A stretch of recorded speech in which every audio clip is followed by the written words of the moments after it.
Hello, welcome to the Wrestling Group podcast on Spotify, YouTube, wherever you find the podcast from. I'm James Richards, and welcome to another episode of the Classic Pay-Per-View Review. It's back. Obviously, it has been a couple of months.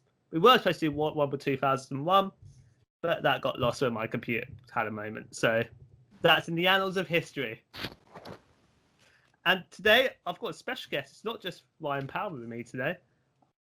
I have to go full WWE at WrestleMania time and bring in someone who gave the numbers up for WrestleMania season and for him not to be in the next show the night after. I'm joined by TNT Extreme Wrestling ring announcer Maddog Angus. How are you doing today, mate? Yeah, great to see you, dude. How have you been? Yeah, lockdown's treating me well. I'm starting a little bit homeless with no barbers open, but that's 3.5 weeks, counting it down. Yeah, it's not looking too bad. I've seen worse. Yeah. I've seen worse. But yeah, I was glad you called me on for this one because you said it's one that I've been to, and I'm sure I can offer some great information and some some crazy stories from my adventures in the States for some wrestling travels. So yeah, go for it, man. Introduce us to the show, and I'll let you know what I got up to. Yeah. So for this class pay-per-view, obviously it's WrestleMania coming up. It's about 4 weeks or something like that, 3-4 weeks. And so we're going to do a special WrestleMania version. So we're doing WrestleMania 23, and this one in Pacific, because our special guest was actually in attendance at the show itself. It was either this or 28. I've seen 28 before. I watched it live. But apart from the Money Bank Land match, I hadn't seen anything in the show. So this is a good show for me. First time seeing this. So before we get into the actual review of this one, I want to talk about your experience at WrestleMania 23 in Detroit. Because I imagine it was bloody brilliant. Yeah, you know what? It was something I'd looked forward to for a long time. I'd been a wrestling fan from when I was young. Watched all the pay-per-views. Even when I went to right through high school, me and the guys used to watch all the pay-per-views around at my friends, the Twins' house. So we'd watched all the WrestleManias right the way up to this one, and I'd always said, it was my dream to go to WrestleMania. So in 2006, I graduated from university, and I said, 2007, wherever WrestleMania is going to be, I'm going. That's it. I've graduated, done what I had to do there. So I'm treating myself with a trip to WrestleMania. So, it was announced that it was going to be in Detroit. So I'd heard lots of interesting stories about Detroit already.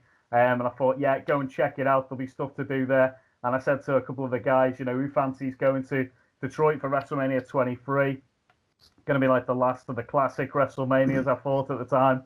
And none of the guys, fancied it when they heard the price of it. So I just said, sod it, I'm going anyway. I'm going to have a great time, make the absolute most of it. And, I'm going to go to WrestleMania, get the best package I can get. And, just go and have a ball. And I did. I had an amazing time. It was literally, like a once-in-a-lifetime trip with all the memories and all the stuff I did. On this occasion, I got one of the WWE travel packages. So I was on their travel package list. So I went through through WWE for this one. If I was going to go to WrestleMania these days, I would definitely go with my friends from Wrestling Travel. They create bespoke wrestling packages for people. So anyone traveling from the UK, they do it all for you. I had to do it all myself, all my flights and everything. WWE sorted out my accommodation while I was in Detroit, and also all my tickets for the shows and everything. Yeah. So and I got the platinum package, which is literally at the time was the best one you could get, which gets you it got you into the Hall of Fame, it got you access, it got you they did a thing with the Condemned where we had the premiere of Stone Cold Steve Austin's movie at the Fox Theatre in Detroit. That's it. Yeah, exactly. Yeah, I was there. If you look carefully enough, you can see me just there, like a couple of rows back from Triple H, like this. And obviously, the WrestleMania itself, if you've watched it, you probably have spotted me in the audience causing havoc. I was in row 5. You're in a few of my notes. Yeah, I was quite a prominent character in the crowd, so you can't miss me. I was there having a great time, and that's the point. It was just a brilliant trip. I'll just show you quickly. I got a few little keepsakes from it, so I'll show you these now. Get them out the way. So I've got my this is my actual travel package itinerary that came proper WWE envelope, and let's have a look what we've got in here. I haven't looked at this for years and years and years. It's just been thrown in in with all the wrestling stuff. But look, you get when you travel with WWE, you get the full itinerary. Wow. This is all the info of what's going to be happening for the week, where they're putting you up and everything. So you arrive with WWE on the Friday, March the 30th, and everything's planned for you once you join the WWE gang. I personally flew out on the Wednesday, flew from Manchester to Amsterdam, and then flew with KLM straight direct to Detroit. And I decided to do a little bit of sightseeing while I was there. So I stayed exactly. So I stayed in Dearborn in Michigan, which is where the Ford Motor Museum is. And I actually stayed in the Marriott Hotel, which is one of Henry Ford's mansion houses there. So thought, treat yourself, party it up. So I stayed there for a night, had a look around the Ford Motor Museum, got my little bit of history in, and then travelled into Detroit, where WWE took over the stay. And I then did all the stuff there. So I've got here my lanyard that you got given. So on the Friday morning, you join up with WWE and they give you all your tickets. So you got a lanyard which has got all the hologram of all the stars on there. If you can see that, it's pretty cool. And then this has got my map of Detroit in to keep yourself set on the straight and narrow. And then it's got all my tickets in as well. So we have the Hall of Fame ticket, WrestleMania 23 itself ticket there. Yeah. So you can see all that. The Condemned, Stone Cold Steve Austin in the Condemned on the Friday night. That was the big treat for that. And then we had Midday Madness, which I'll tell you about in a second. That was a great little thing to visit. But I don't know whose signature this is on the back of this. Any keen-eyed wrestling fans who can tell me whose signature that is? There's something for you. That is a signature. That is a signature, but I can't think whose it is. It could have been Lillian Garcia's, but it's probably one I've got in the queue as I'm waiting to go into something like the Midday Madness or something like that. Somebody's been coming through the queue and said hello to everyone, and I've got that signed while I'm there. But I can't think for the life of me who it was. I've got as well. I'll just show you all this now, so we can just chat about the wrestling in a minute. Newspaper from Detroit for the day. Nice. So there you go. That's the front cover of the newspaper. It's Rumble got in the Detroit. Taker. Rumble in Detroit. They were loving it. There was a ridiculous figure came out how much extra money it had made for Detroit on the Detroit metropolitan region that week. It was one of the highest grossing WrestleManias ever, and it was the second highest buy rate of any Mania.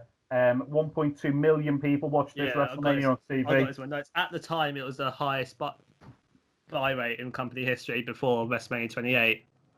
Awesome. With Roxana. I only go to the big one. Yeah, you're part of the two highest grossing WrestleManias of all time. That's it. That's what I'm all about. I believe it was to do with me that they went up in value. I got this program as well. I'll just show you this. Have you seen this?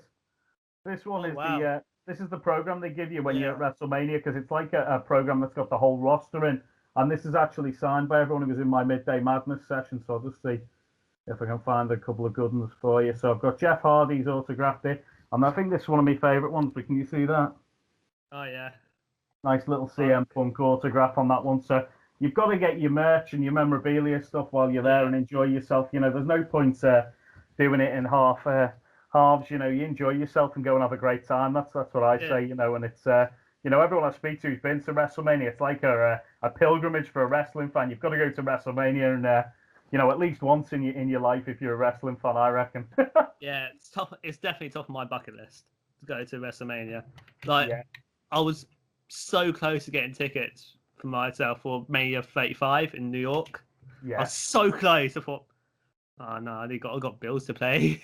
I can't spend 10 grand on a package. That's it. Yeah. So if you are going, Wrestling Travel are the guys to speak to, because they can absolutely they can make a bespoke package for you, and then also they can split the costs out over time, so you can pay a bit at a time, and then it doesn't seem quite so bad than a lump sum. I was just looking at that letter a minute ago of mine, and on the letter it was paid in full, and it was in dollars, but it was a hefty sum. It was the most expensive package, so no wonder none of the lads from uni wanted to go.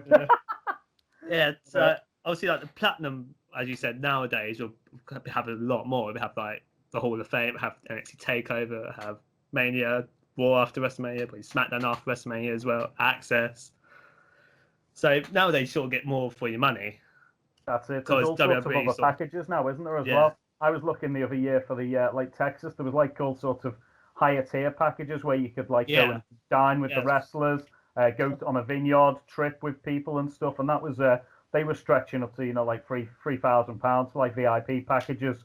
And they've got different tiers at Access now as well, where people like Triple H and Vince will do Access sessions, but you pay a higher price to meet those guys, and add it onto your package. So yeah, I think the way forward is definitely with like a travel company. Wrestling Travel are the ones to go with at the moment, because they look after all that for you. And with there being so many people going all together, it means you can get a better bargain on it as well. Yeah. So, but back to WrestleMania 23, it was at the Ford Field in Detroit. Yeah. They put us up in the Marriott Hotel, which when you see Detroit on any of the videos, it's actually like the 5 towers which you see in the video. Which is probably they're like it's like the coolest building there. And from there you have there's like a Metro People mover that moves you through town and takes you to wherever you need to go. Comica Park is where the Detroit Tigers play, and the Fox Theatre is just opposite that across the road. So everything was pretty close to the hotel. I've heard bad reports about Detroit, about it being a bit run down and, crime levels being one of the highest in the States. But I didn't encounter any issues there at all, and it was a lovely place. I suppose if you've got people from all around the planet, you're going to have people behaving themselves for a few days. Well, that's it, yeah. And, all the locals were all very welcoming and friendly. And, obviously it's a great thing for their area. WrestleMania coming to any town, it's just a massive thing. So I'll send you across a load of photographs as well, so you can add them in wherever you'd like into this. And I'll just mention first about so I stayed in Henry Ford's mansion for the first day or so, then moved to WWE. And the first thing we had was the Condemned party on the Friday night, which was the premiere of the movie. Yeah, they showed a little package during the show about it. Yeah, and they took you to the Fox Theatre in Detroit. You watched the film, and then all the wrestlers were there. And then at the end of the movie as well, Stone Cold came out at the end and did all the having beers on the stage and everything. So that was great. I really enjoyed the film. Actually, it was it wasn't something I was expected to to enjoy so much, but I thought it was quite a different story. And it's up there with one of the better WWE films that I've seen. To be fair, that's not a high bar though. Yeah, it was. The Kane one didn't really do it for me. I'm not really a fan of the Marine. So yeah, Condemned. It was I think Stone Cold and Vinnie Jones, and it was a good call. And there was a few other people who put in a good stint in that one. So yeah, I thoroughly enjoyed it anyway. It's all about a chaperone. Yeah, you know what? That's one I've missed. I saw Triple H without the beard. I've seen. Is it? There you go. It's not that good. Yeah, I've heard that. But I suppose I've seen 2 if you can't Fight in My Family. Oh yeah, no, Fight really in My Family, brilliant. Yeah, no, that's so good with the obviously the story of the Knight family and Paige. Yeah. That's something special, that one. But that's just that's a whole different level. That was an absolute blockbuster, that one, wasn't it? So I suppose if you've got the most earning actor in the world, you're going to make it good. Yeah, oh mate, exactly. And then I was going to say, so the next day after that was the Midday Madness session. So you got a ticket where you could go either into Studio 1 or Studio 2. I was in Studio 1, which meant that I met MVP and Mr. Kennedy for a photo opportunity, and then got autographs with Jeff Hardy, Tori Wilson, Hardcore Holly, and CM Punk, which is like a reasonable group of people to meet, isn't it? And, just a bit. So that was quite cool. Joey Styles was doing the rounds in the queue as well, so we got to meet Joey and have a chat to him for a bit. So anything like that's always really good fun. And me being cheeky Scouser, managed to get into Studio 2 as well and go and see all the ones for the other guys as well. So that was a photo op with RVD and Sabu, which I didn't get because I thought I'd get caught out because I only had the ticket for the other room. And then at the desk in there was Kane, William Regal, Candice Michelle, and asleep on the end of the desk was Randy Orton. He'd had a bit of a busy night the night before. So I got a nice photo of Randy, which I'll send you over later, where he just woke up, to pose for a photo. He wasn't too happy that day. Must have been when he was going through a tough period. But yeah, glad he's gone back on track now, and he's become a bit of a legend in his own right, hasn't he? So I was about to make a joke, but I realised it's the following year's WrestleMania where he did it, where he got high with Snoop Dogg. Oh God, yeah. Well, that's I the think following year. He'd had a busy night the night before. We'll just leave it at that, I think. But he was not in a good way, signing autographs with his head on the table, and then just sat up for a quick photo for me. But yeah, so maybe we should have been better leaving him asleep, to be fair, that day. But there you go. Then in the evening was the Hall of Fame. Great Hall of Fame class that year. Absolutely one of the best. Looking through the list of guys who went into that Hall of Fame, it was childhood legends. Even like Don Morocco was there to induct Mr. Fuji. Mr. Fuji Banzai. He was just an absolute hero, really funny guy, and some of the ribs that they told about him was great. JR and the King both went into the Hall of Fame that year. Bobby Heenan was there to induct Nick Bockwinkel, so huge fan of Bobby the Brain Heenan. Yeah, Nick Bockwinkel is the only one I haven't heard of out that class. Oh, yeah. Oh, well, my friend Justin Clapper will tell you a lot about Nick Bockwinkel. He's very famous from the AWA days, and he was a champion for a long time, an absolute great technical wrestler. A joy to look back on some of his stuff. He was, absolutely phenomenal talent, and definitely worth looking up still, because he was some of his matches easily stand the test of time. Well worth checking out. And the Wild Samoans went in as well, which is great to see. They were always top banter, those guys, and what a legacy with their family that they've created. The original Sheik as well was inducted by RVD and Sabu, and Joyce Farhat, his widow, was there as well, and it was just really good, respectful, and just really well done. And then the main ones for me was Mr. Perfect. I was always a huge Mr. Perfect fan, and it was great. Oh, exactly. It was great to see his family there honouring his name, and I just love the old school Hall of Fame where they had like the video packages and then the induction, the speech. It was all, even the little ticket I had there says, dress smart, and everyone was in the suits. I was sitting a couple of rows back. I had Jimmy Hart and Ricky Steamboat just literally a couple of rows in front of me. And I was right near the front. So when everyone's coming in, they all filed in literally a couple of meters away from me. So all the legends are there. Sergeant Slaughter, all the gang. Harley Race was there. Jimmy Snuka, all the legends of WWE past, WWF even were all there. So it was just amazing to be part of it, really, and then obviously the final guy to go in was Dusty Rhodes that night, which was a real party because obviously they had the American Dream theme tune smashing out, and it was Dustin and Cody. First time I'd seen Cody at that, and it was those who inducted Dusty into the Hall of Fame, and he was there, and he was he was living the dream. The son of a plumber gave the full speech. He was dancing, he was singing. It was a great night, and it was just what a way to set up WrestleMania the next day. And afterwards, it was a bit hectic in the street after the Hall of Fame. They had buses outside to take all the talent back to the hotel safely, but the fans had crowded out into the streets. It was a bit chaotic out there. Yeah, I bet. The two things I remember the most was Pat Patterson was like liaising with the talent, getting them onto the coaches, which coach you on, which coach you on, and RVD came out, and he's in his he's still in his I think he was in a Superman t-shirt. Everyone else is in like full. But RVD at least put a t-shirt, a shirt on, and apologies, lost you then for a second. But RVD comes out and he's like, "Hey everybody, it's RVD." He's giving it all the RVD, and Pat's like, "Get on the bus, Rob. Get on the bloody bus." And Van Dam, the crowd are going nuts. It's his hometown, he's from Battle Creek, Michigan, so Detroit's not too far. The crowd are going mental for RVD. And he ends up crowd surfing in the street. He's giving it all RVD. He's going down the street, and Pat Patterson is just losing his nut. He's just going, "Rob, get on the bloody bus." Might have been a bit more than that, but yeah, that's what we'll leave it at. he wanted Van Dam onto that coach anyway. And then I went into the nearest bar because I thought this is chaos. I'm not getting back to the hotel quick here because obviously everyone's piling back to the hotel. There's a bar just around the corner, so I thought I'll go in and have a drink, maybe have a quick snack because it had gone quite late as well, the Hall of Fame.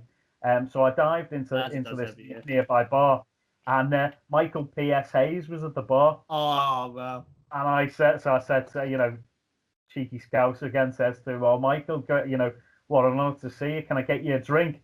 And he goes, "I've already ordered." And he'd ordered a bottle of Jack Daniels. And he goes, "Have you come all the way from England for WrestleMania?" I said, "Yeah, from Liverpool, And he says, have a drink with me."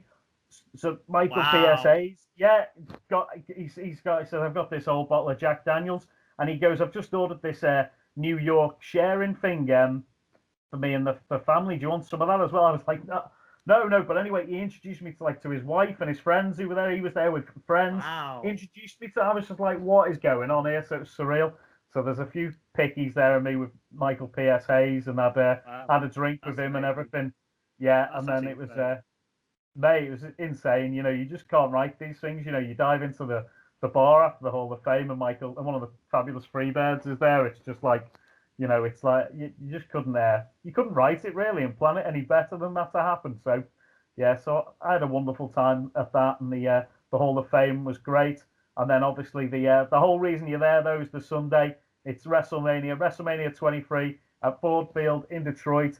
80,103 people were there for this one, and it was 20 years since WrestleMania 3, which was held at the Pontiac Silverdome. Yeah. So big anniversary for Detroit and the that area, and the show didn't disappoint at all. We'll get into that. Go for it. Yeah, I absolutely loved it. It was great. So I'll let you lead the way, because I know you've only just watched it recently, so it's fresh in your memories. Let us know your thoughts, and we can run through the card, say what we thought of all the matches and stuff. Go for it.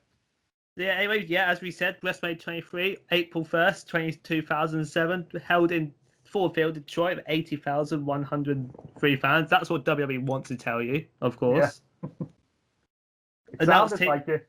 Yeah, it looks like it as well. Announced team was for Raw, JR and King, SmackDown, Michael Cole and JBL, and ECW, Joey Styles and Taz. My first note is, surely WrestleMania 22 should have been all grown up, as it would have been 21 years old. A very good point. I think the promo packages leading up to it were not my favourites. No, I didn't really like ones. I didn't really like them. I didn't mind them. I liked the concept. I liked Austin's one. Austin's was a little bit different. That's it, yeah. And he changed it up when he says, what was it mean? "My father said to me, go out and put some headbutts on sorry sons of bitches." Might not have been the exact wording of that. But yeah, so yeah, they weren't that great leading up to it. But leading up to it, there was some good storylines going into it. I was really excited watching Raw and SmackDown each week, heading up to WrestleMania 23, knowing what was going to happen. Who was the match is going to be. Obviously, Triple H had picked up an injury. I think it was early January, fighting Randy Orton. He did his quadricep again, I think. Yeah, New Year's Revolution, I think. It was DX and Rated RKO. That's it, yeah, exactly. So just near the end of the year there. And that was, I think they were planning to have Cena versus Triple H as the main event of Mania. That's where I thought they were heading with that, to be honest.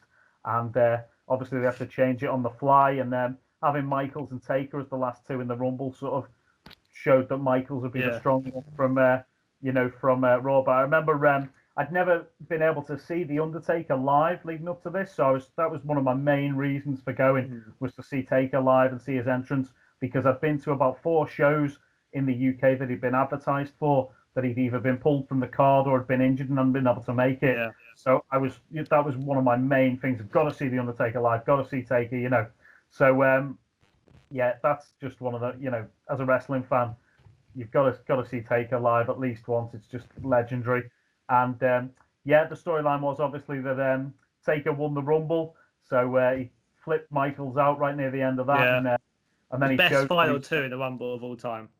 Yeah. I thought so. It was great, and it was just brilliant the way it happened. And then obviously when he showed up, he was face to face with Cena, and Bobby Lashley was ECW champion at the time, and Batista, and he chose Batista. Let's be honest, Lashley had no chance there getting picked. You know what? It was. I'd say the match Lashley has was probably the biggest match in his career, and probably still is. I think it was a real great showcase for him, and biggest match in his career until Mania this year. Well, that's it. Well, exactly. Fixed Yeah, title. he's really come good this last couple of months, and I predicted that about 2 years ago on a podcast with my friend Stu Palmer on Stu's Wrestling Podcast. I said, Lashley's always on the fringe, and he was so talented in in Impact and TNA that it was about time that they used him in the correct way, and I'm really happy to see him doing so well, doing and well.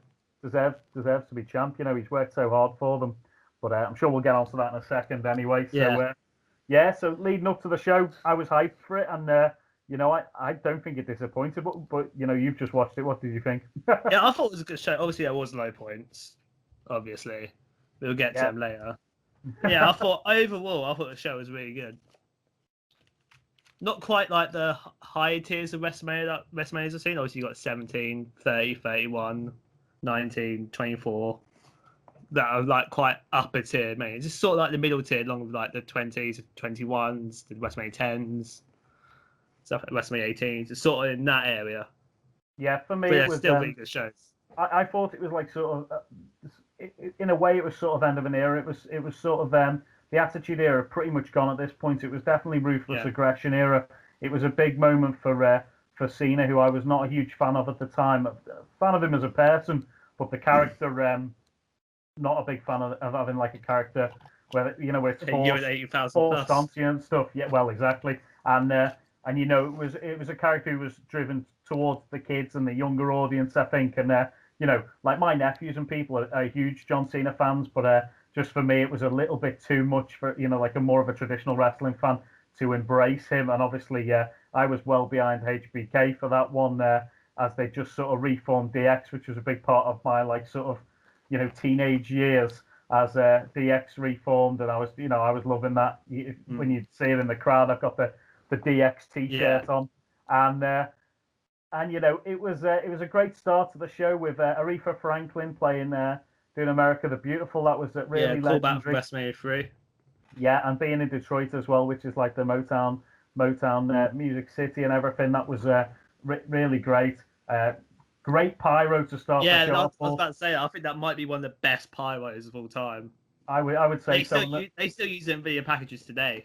Exactly, yeah, and the not just that, the stage design and the actual setup there at Ford Field just was so impressive. I was reading something earlier today, and they were setting it up something like a couple of months in advance, and then like they set it up like a week in advance. It took them a whole week to set up, and it took them like 3 days to take it down or something ridiculous like that. After the show, it's just like what a monumental effort to get that all looking so good and everything. And then there was, before we get started on the show, there was a dark match as well. Yeah, I was going to ask about that. Yeah, so Ric Flair had took Carlito under his wing, as a way of sort of trying to bring him up the card. And who did they face? Hurricane Helms and Chavo. Yeah. So Chavo, and it was a lumberjack match. So everyone else it was about was in the was lumberjack in there, and it was I remember Flair and Carlito getting the win, but I don't remember too much about that.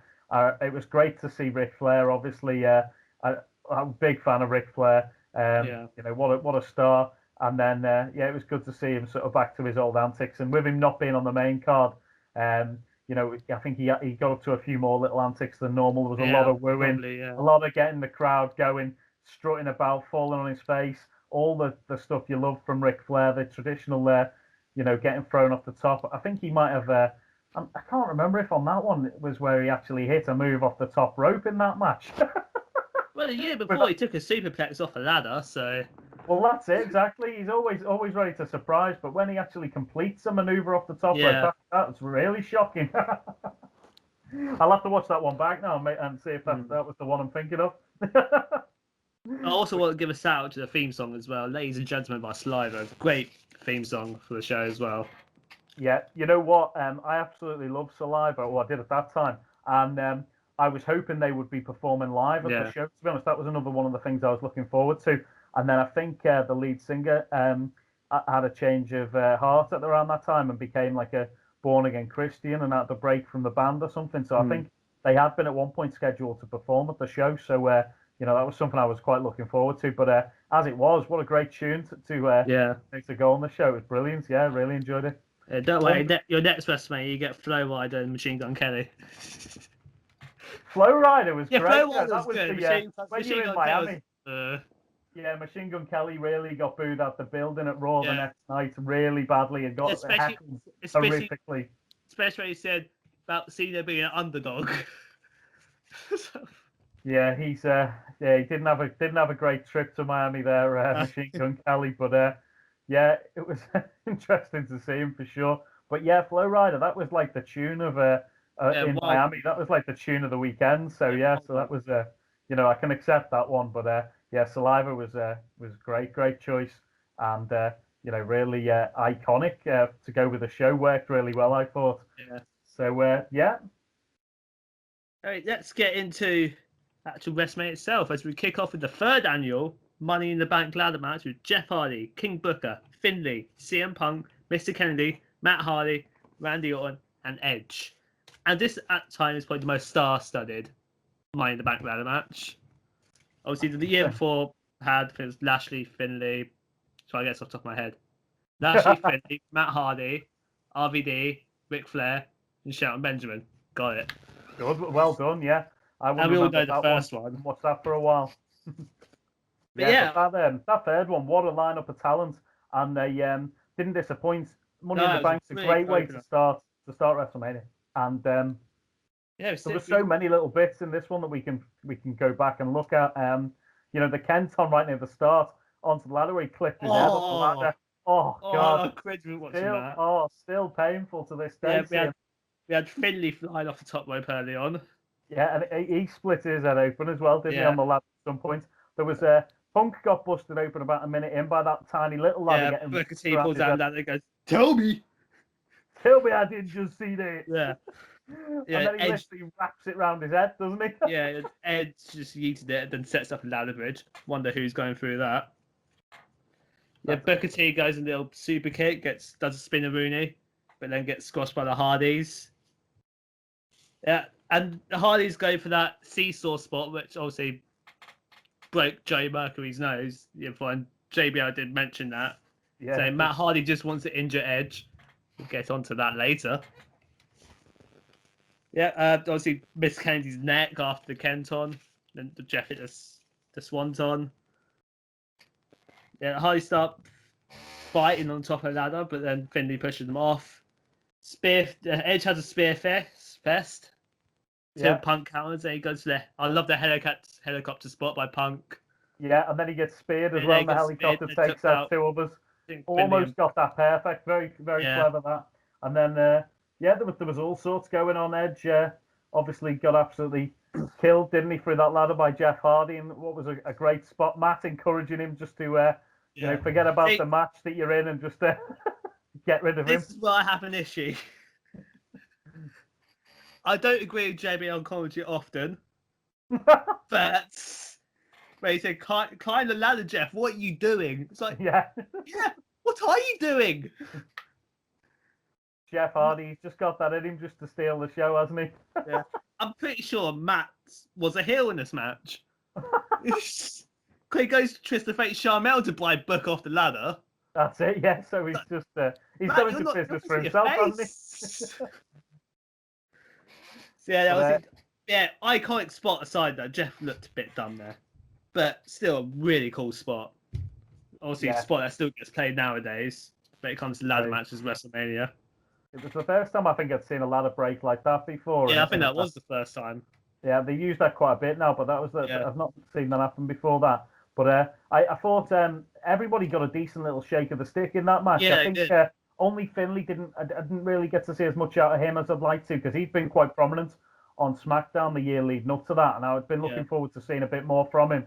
But maybe Booker was a little bit quiet in the match, but everyone got a moment or two to shine. And then Punk looked at, specifically the crowd really wanted either Punk or Kennedy to go over in that match. That was who the crowd were behind, really. More so even than like that Randy and Edge, who were already like looking like going to be big stars.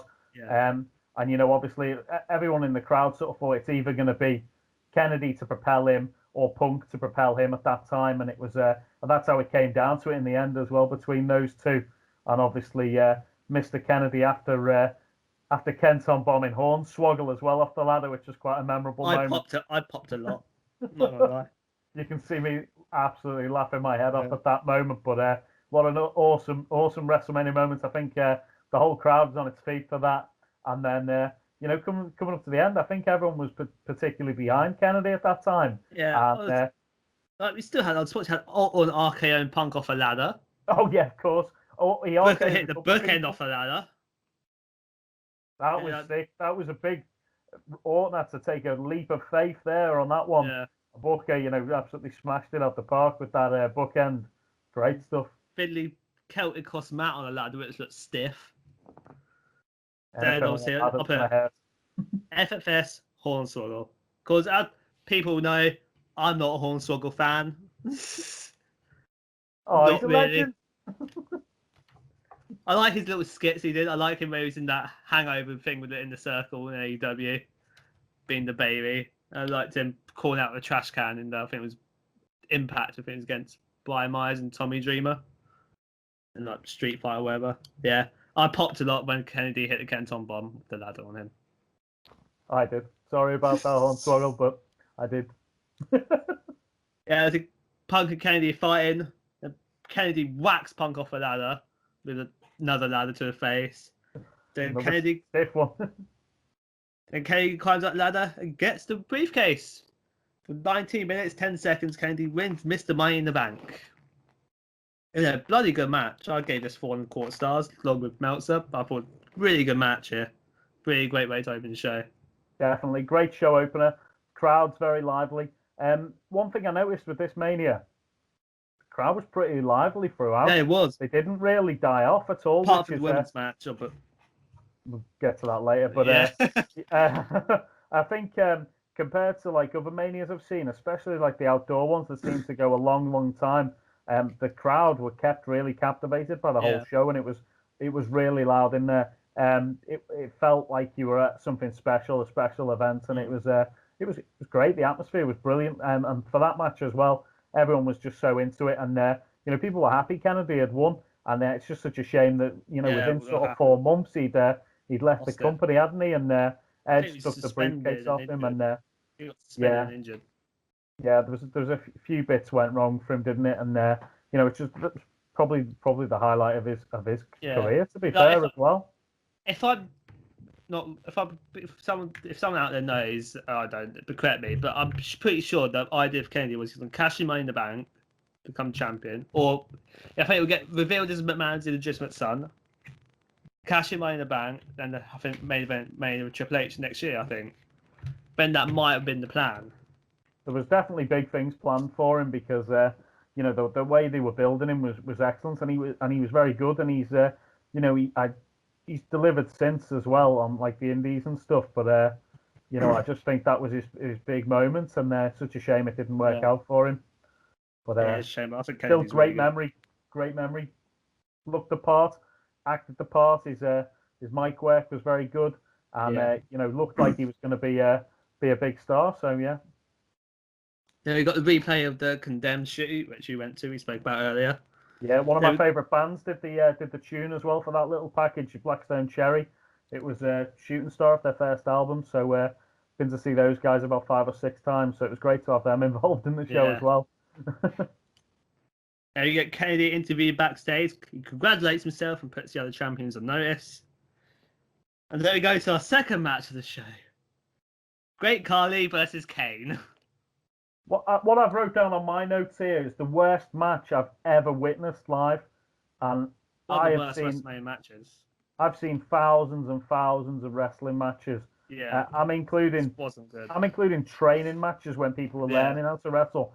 This match just, unfortunately, Kane. I think Kane tried his hardest, but this was just they tried to work around Khali. So he had some issues with doing certain stuff, but it was just horrible. And there was people by me like laughing about it and stuff, but it was just like to put it on Mania, when you've had Ric Flair on the undercard and then you've got that, and it's just like the idea behind it was, I believe, was to recreate the WrestleMania 3 moments of the Giant, of Andre the Giant getting slammed by Hulk Hogan, doing the same sort of idea with Kane body slamming Carly. Which got a pop, to be fair. Oh yeah, it did. Don't get me wrong, it did. But I think the commentary team are planting the seeds for that straight away. I think it was JR and King, and they're saying, I got a quote from JR describing Carly's offense: bowl and shoot ugly offense by Carly. Pretty stand up right there. Described it well. Yeah, I think Brian Zane from Wrestling with Regret has this on his top 8 worst Mania matches of all time. Yeah, watching Wrestlemania last night. Obviously, it's filmed on the Thursday. Obviously, SP3 was on it. Yeah, of course, the Oracle. He didn't win though, did he? Unfortunately, yeah, third. I was hoping he was gonna show up with got Sean WhatsApp on it. That's it. I'm gonna have to catch up with it. I missed it. Yeah. Looking forward to seeing my boy SP3 on that. But yeah, I thought he'd have it. Some of the knowledge that guy has is encyclopedic. So he did really well on That's My Line. He did really well on that. Yeah, oh mate, he's got great knowledge and passion for the business. Interesting thing about SP3 was he was actually at the curtain call because he's from New York, and his mum. He was saying the other week on the Wrestling Travel podcast that his mum used to take him to Madison Square Garden. Wow. So he's been to loads of great shows like that. So the guy is well versed in his knowledge of wrestling, and obviously he's so passionate about New Japan. And some of the stories he tells of the stuff he watches, he's great. So fair play to the guy. Yeah, I'll have to catch up with that this week, see what went down. I heard he was doing a good rendition of Dusty Rhodes himself. Actually, it was really good, really good. Yeah, it's like one of the things on it was on the Family Fortunes round was worst WrestleMania matches, and I was really shocked this match weren't on the list. I voted for it. I can't remember. I think it was it's literally the worst match I've ever seen live.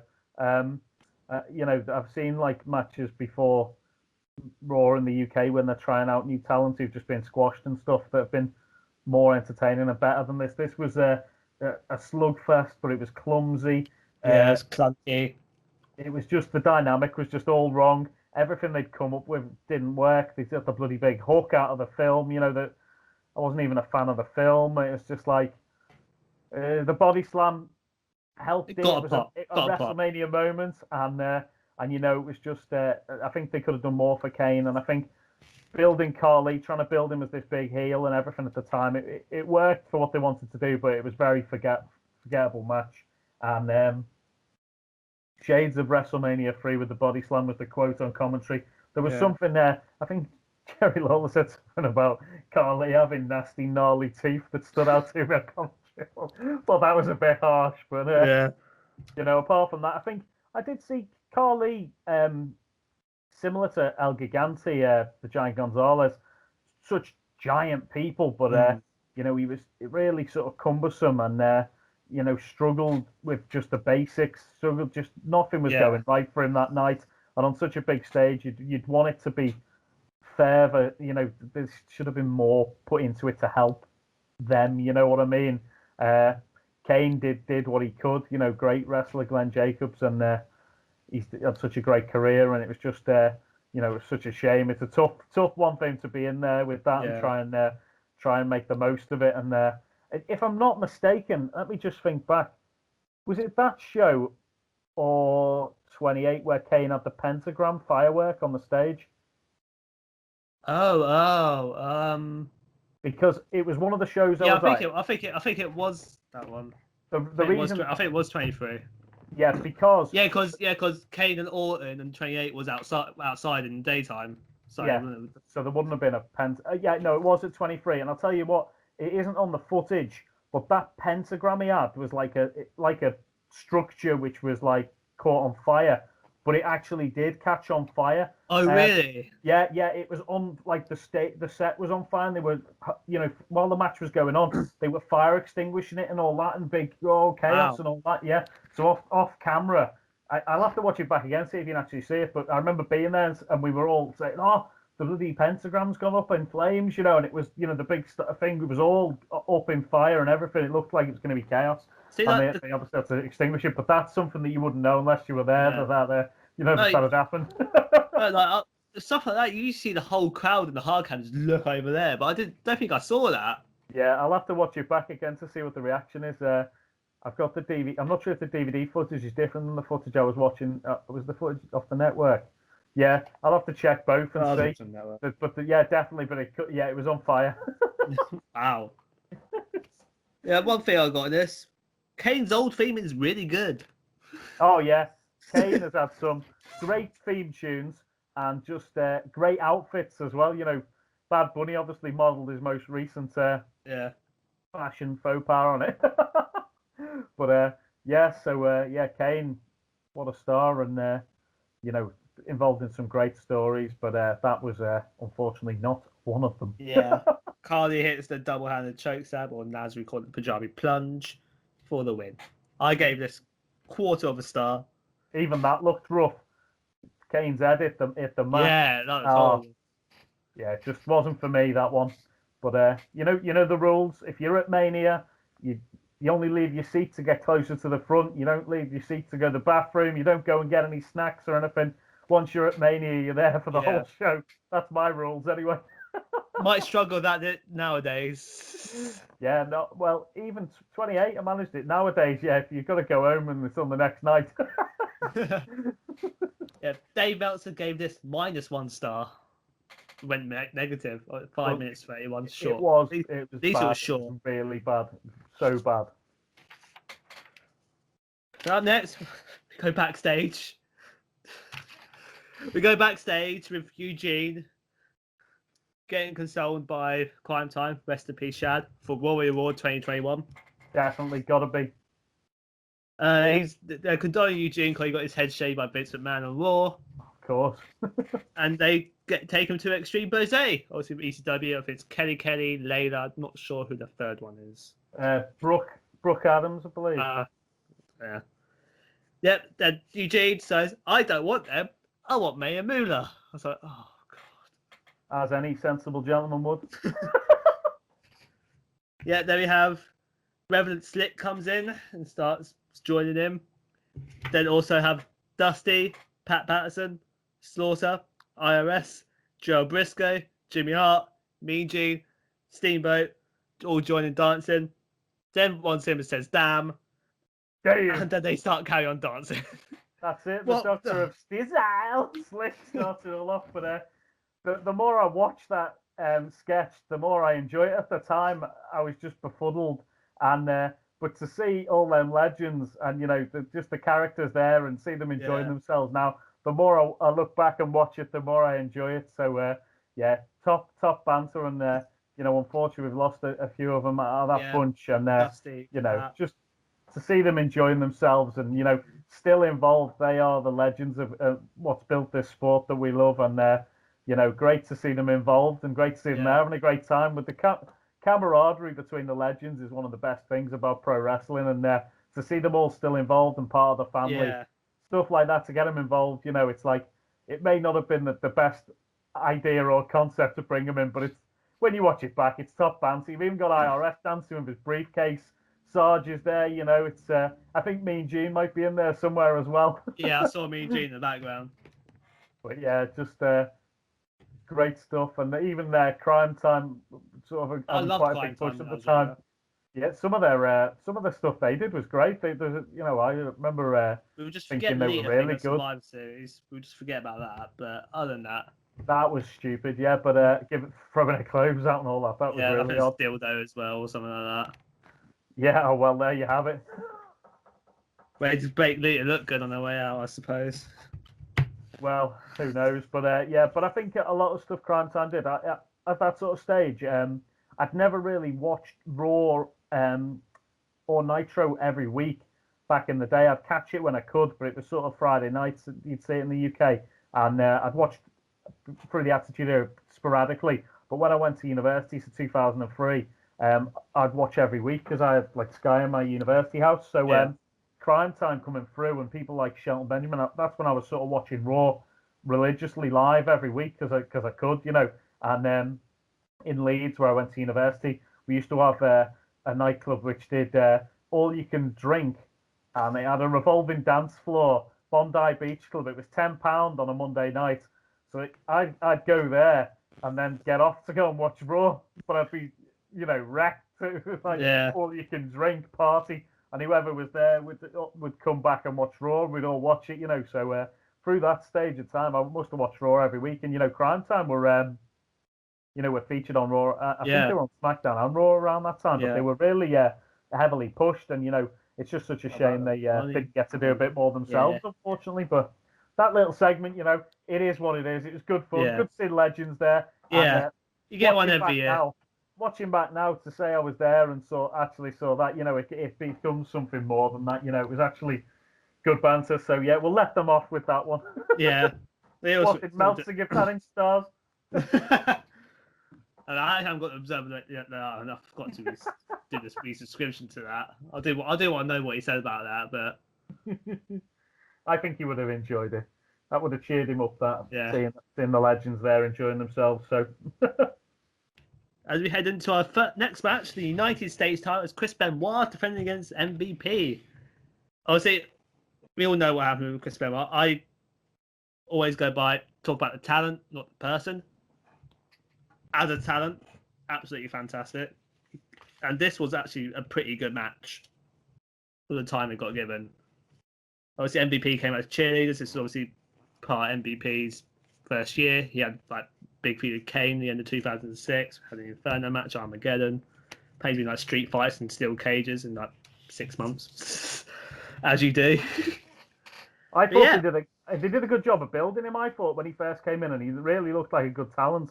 Yeah. And this match specifically, it was a really good match. He got a lot from Chris Benoit in that match, and Benoit before the incident and everything that happened was one of my absolute favorite wrestlers. He got massive up. Technically, absolutely brilliant. I saw him when he was the champion, and then obviously saw him at that crowd massively behind him, and a lot of signs in the crowd saying the real MVP of WWE and stuff like that. So it's just crazy to think that he's now erased from history. But if you're going to do something like that, then that's what's going to happen. Simple as. But it was literally 3 months before that happened. Yeah, something like that, isn't it? And you know what? I'd seen Benoit wrestle about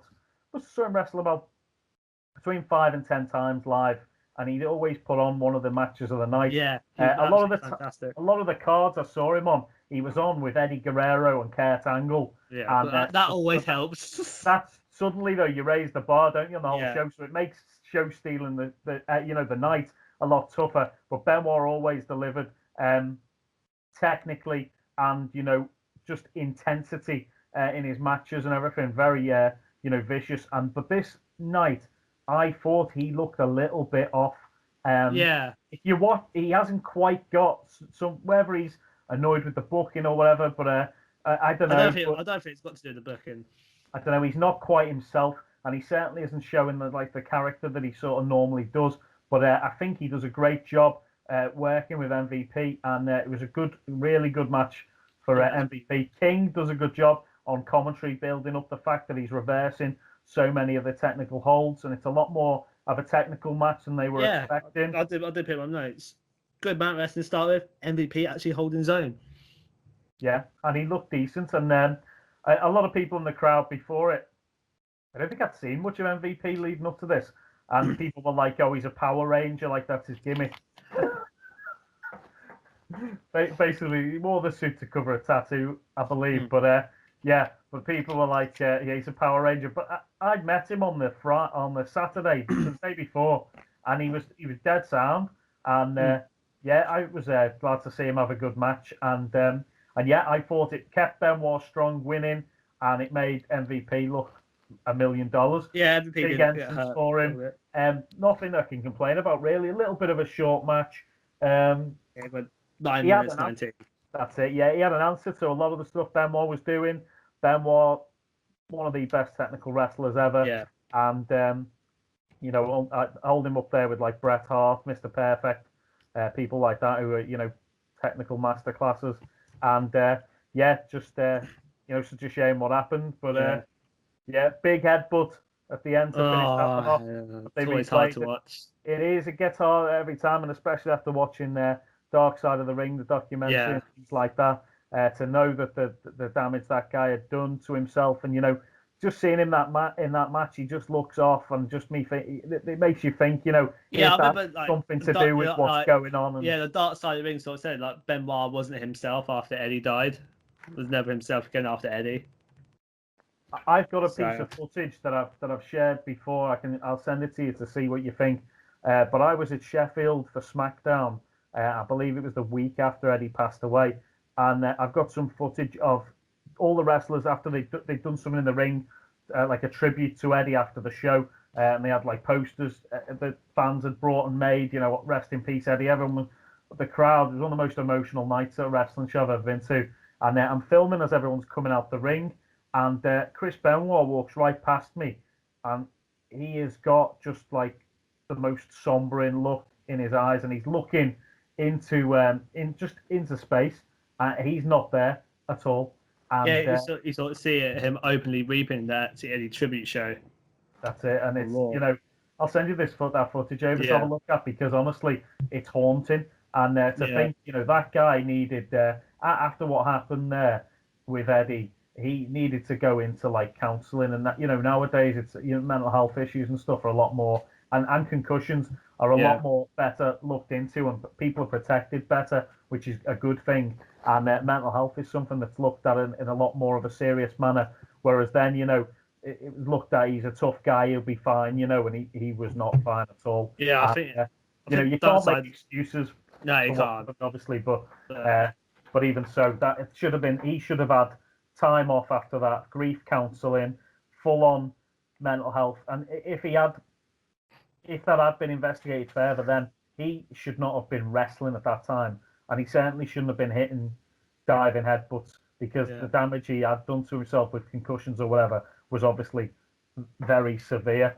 And it's just such a shame that something like that wasn't spotted at that time. And people didn't say, let's give this guy a holiday or whatever. It was like they like demoted him down to ECW instead at the time, didn't they, and had him as a brand ambassador. And I thought that might help him, but obviously that probably wasn't the way to go, unfortunately. If anything, that was like even more of a kick in the teeth to him. So yeah, I think his medicine was wrestling. That was his medicine. Yeah, They might have done more harm good in the end, but yeah, I've noticed JBL said Benoit one day being the Hall of Fame. I was like, oh god, just a bad situation. But and literally it was three months before that, so it was his last WrestleMania appearance, and it's a bit of a quieter match for him to go out on, but he did a great job making MVP look good in that one, I thought, and it's just one of them things. Yeah, I gave the match 3 stars. I think Matt's gave it 3.25. Yeah, for 9 minutes 19 seconds. But yeah, it was a good match. Solid match. It was. Yeah. Obviously, after this match, they had another match at Backlash where Benoit retained again. But then on Judgment Day, they had a 2 out of 3 falls match where MVP then shut out to win the United States title and go on that the longest reigning United States champion in SmackDown history. We think it's the longest one in WWE history until Dean Ambrose in 2013, that area. Yeah, so we move on to backstage with Donald Trump. For the boogeyman. Yeah, just quick no sells boogeyman, asked him to make him a sandwich. Then a little boogeyman comes out, and pretty much it. Nothing really much to say about that. I don't ever remember Little Boogeyman. I think I saw him on one sticker book or something. That was it. Then he was at Mania, so yeah. But I think it was a 4th feud of Finley and Hornswoggle. Yeah, probably. But yeah, Donald Trump. Just to mention this now before we get onto the match. What a media attraction that was at the time. A real coup to have Donald Trump involved again at that, and that brought a lot of eyes to the product. In Detroit, the week leading up to it, it was on every single news network and channel. The Apprentice was big at the time. The stuff they did on Raw leading up to that was really, really good, with the money dropping from the crowd. I was just gutted that I wasn't sitting on the ramp, because that was real money, and there was people there who came away with like there was people who came away with like $1,000 at least. There's one guy in the front row. If you look back at the footage, there's a guy who's got like at least $1,500 bills there, which literally would have paid for the trip. So, so yeah. Man. I saw as well as Tori Wilson came down to the ring in the Lumberjill match. She was picking them up, put them down at top. Legend. Brilliant. Great stuff. So yeah, I would have been there with a Hoover if I'd got a Yeah. chance. Yeah, so we go through the Hall of Fame recap. I also had the Wild Samoans, Major Sheik, Nick Bockwinkel, Miss Fuji, JR, Miss Perfect, Joe Lloyd, Dusty Rhodes. And God, I missed the Fink. Fink, what a legend. I met the Fink a couple of times and he gave me some great advice when I was starting to ring announce. He said to me, don't forget their names. That would be like right at the top of the list of what not to do, forget the names. That's what he said to me. I was just like, cheers, Fink. So yeah, great guy to Fink. And obviously Lillian as well. Great to see Lillian on the show and she brought out the Fink. Just that Hall of Fame class, it was such an honour to be there for that one. I think I was really lucky to go this year for Mania and it be and to do all the stuff that was going on for the whole weekend and just that Hall of Fame. It was the perfect Hall of Fame for me. With Mr. Perfect going in, Dusty Rhodes, JR. I was always a fan of JR King. It was just such a good night and to see them all celebrating and everything the next night as well. It's great to see. So yeah, brilliant stuff. I was sort of half expecting Michael Cole go, it's the big dog's dad. With Alpha and Seeker there. They were going nuts on that, weren't they? I was expecting Mr. Fuji to do a bit more on that one, but he was behaving himself. Yeah. But Alpha and Seeker weren't. No, the Wild Samoans went full on crazy on that one, didn't they? Great stuff. And after that, we head on to the World Heavyweight Championship match as Batista defending against the winner of the Royal Rumble, The Undertaker. And first of all, why is Teddy Long announcing it? I think they just Teddy's there. Watch him to get involved. He'd been the SmackDown GM, hadn't he? And he was his catchprise was at the time, wasn't he? You're gonna go one with The Undertaker. Yeah. So I think it's it was odd that he ring announced it, but good on him, and it was nice way to have him involved. So it didn't spoil it in any way. If anything, it added to it a little bit. So yeah. Iconic entrance by The Undertaker. Yeah, that was. I've got my video of that, which I'll send over to you. I don't know how much of it you'll be able to use. Copyright's questionable at the moment with songs and stuff, but it hasn't been flagged before, so. WWE has been on my back before after my Royal Rumble reactions. Just the commentary, they copyrighted me for it, bastards. I think as long as the rules are clear, then I can avoid doing anything that's going to flag that. But obviously, the little bit of footage I filmed from the crowd was amazing, and it's iconic. I'll send it over for you to see. But it's that was the main reason I went that year, was to see Undertaker, and that match against Batista. I loved Batista when he first came through. I was a big fan of Evolution. And watched Batista's whole rise. I was at all the Raws, just after he won the World Heavyweight Championship at 21, and saw the whole feud building up, because they did the bit with Triple H and Batista. Loved that because Triple H was like my favourite wrestler of all time at that time. And, Batista just did such a great job of this. They built him so well, and then he just did brilliantly. It was literally, he just came out of nowhere and was just excellent. And that match with The Undertaker, though, for me, really just solidified how good he was, because that match, I just think, is just hard-hitting. It's a horse battle, and it's just brilliant. It was, watching it back, I couldn't believe how good it was. And, when I saw that, when I looked at I just went through Dave Meltzer's ratings before I watched it. Okay, like, Batista Taker, 4 stars. Blimey. I imagine quite going into that, probably thinking, oh, Batista Taker could be good, but it wasn't what I expected at all from it. I'd expected it to be a lot more slow-paced, methodical, and then it was they just went out there and they went out there to steal the show. It maybe feel like Paul Heyman's booking the match with the start, with just a spear right at the beginning. Yeah, great call, started off fast. Yeah. And then it just kept on going. It was building and building. It was layers. It was, very reminiscent of the Attitude Era, some of the stuff they did in it. And it was, there was so many sort of things that happened in it that really stood out. It was great.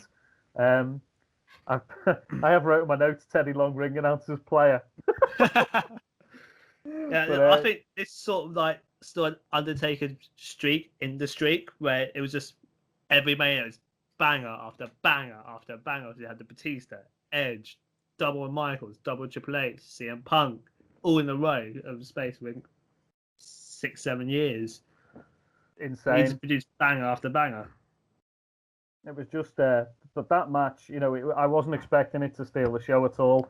And then I just came away with a newfound respect for Batista and Undertaker. To see Undertaker work at that level, I was thinking, you'd heard rumours that he'd been injured and stuff beforehand, and just to put in that match and it just be so good was, it stands out as one of my favourites to have seen live still, just because, they both gave it their all. And it's such a great match. It was, Big Dave, what a performance from him. He just showed that he could hang with the Undertaker, and that, it solidified him as a main eventer for me, and, earns a lot of respect from a lot of people who were there at the time, who sort of weren't fans of him. It's great. If he wanted, I've got these in my notes for some reason. I thought if he wanted to win, he should have just stood incredibly still, and the Undertaker wouldn't have seen him. Bit of a Guardians of the Galaxy joke right there. I was going to say, the one thing that I did notice that was done a bit different on this show was when Batista went up top. Even the commentary was shocked by that when he hit that big flying tackle. That was a sick move. I was just like, whoa, where's that come from? But and then there was the Davey Boy Smith reminiscence of Davey Boy Smith, the power slam through the announce table was great. Undertaker's tope suicide dive over the top. God. Oh my god. I was thinking he's not going to get him here. And it's always scary. Ever since watching that match with Shawn Michaels, it's always scary watching it now. Yeah, but that one nailed it. Brilliant. Yeah, perfect one. They did all the classic stuff. They were talking about how Batista's been taught by Ric Flair and Triple H. Batista's really taking it to Taker in that one. Then we have Snake Eyes, old school. I don't like old school. Well, you know what? I just think you've seen Undertaker do it since 1991, 92. Just pull a little bit. Even so, though, it's iconic. It's like Ric Flair going up top and just getting thrown off. It's the same. It's seeing Undertaker do old school. It's just like he's doing old school. It's just like it's the nostalgia of it more than anything else. And I think they know that, and that's why he nails it every time. Yes. One thing that also bugged me is Michael Cole going, "Oh!" It's like, oh, Michael. Yeah, Michael Cole is he's got a lot better over the years. Yeah. People give him so much stick nowadays, but I think he's actually pretty good. I remember in the first United Kingdom Championship tournament, he was really good with Nigel. Yeah, I remember watching that and thinking he'd really improved. I remember him on the DX VHS though back in the day where he gets wedgied, and that I can still struggle to get past that really, where DX are picking on him really. The Rock and burying him in all his backstage promos. I was going to say in this one there was one bit where Lillian nearly got took out by them when they went into the announce. Oh God, Lillian, be careful! Yeah. And Miss Universe and Miss World, who was there? Miss World, Miss Universe, and Miss Teen America or something. Something like that. And you could hear them getting into the action at that stage, screaming and everything. But I just thought there was so much good stuff about that match, and it had a good flow to it. It was hard hitting. It wasn't what I'd expected from them at all. To go and see Undertaker and to see him have that match for me was it's one of the highlights of my wrestling fandom. Going to watch wrestling. There was the last ride on Batista. Batista set up them mounted punch. I don't like when people keep punching, taking coin. You know what's going to happen. Undertaker's going to last ride you. But back then it hadn't been done that many times. Triple H had done it once before. Was it WrestleMania 17? It was 17 that they did that. But I mean, that hadn't happened that many times at that stage. So it was still, anyone who was in the know knew it was going to happen. But to anyone else, bless you. But anyone else, it's a surprise to them. There was choke slams, there was Batista bombs, kickouts. Yeah, it was all happening. I loved it. Yeah. There's one thing that stood out to me in this match that I thought was quite funny. When by the announce table, when Batista's ripping it apart, Batista launches it a bit the announce table. A crew member, I was like, bloody hell, poor crew member. Yeah, so he had Batista hits Spinebuster, sit out, Undertaker sits up, hits choke slam, kick out. Then he goes to a tombstone, counters it to a spear, Batista bomb, kick out. Then they have second Batista bomb to attempt, counter, power slam, counter, tombstone, 1, 2, 3. Take him into brilliant match. I go 3 3/4. Really I loved it. Great match. I'll tell you one really interesting thing. If you want to see how into the match I was, when I think, does he get the choke slam and then Taker stands up and he goes like that? Yeah, I saw that. If you look in the background, I'm the only person in the crowd who does it exactly the same time as him. So try and get yourself over. Mate, you've got to. If you're in the crowd, you've got to enjoy yourself. And I did it at the same time as Taker, so I'm on the ball there. Yeah, so it's Undertaker's first World Heavyweight Championship match. Really good match. 10 years since he won the WWF title WrestleMania against Sid. Yeah, really good match, and a lot better than that Sid match.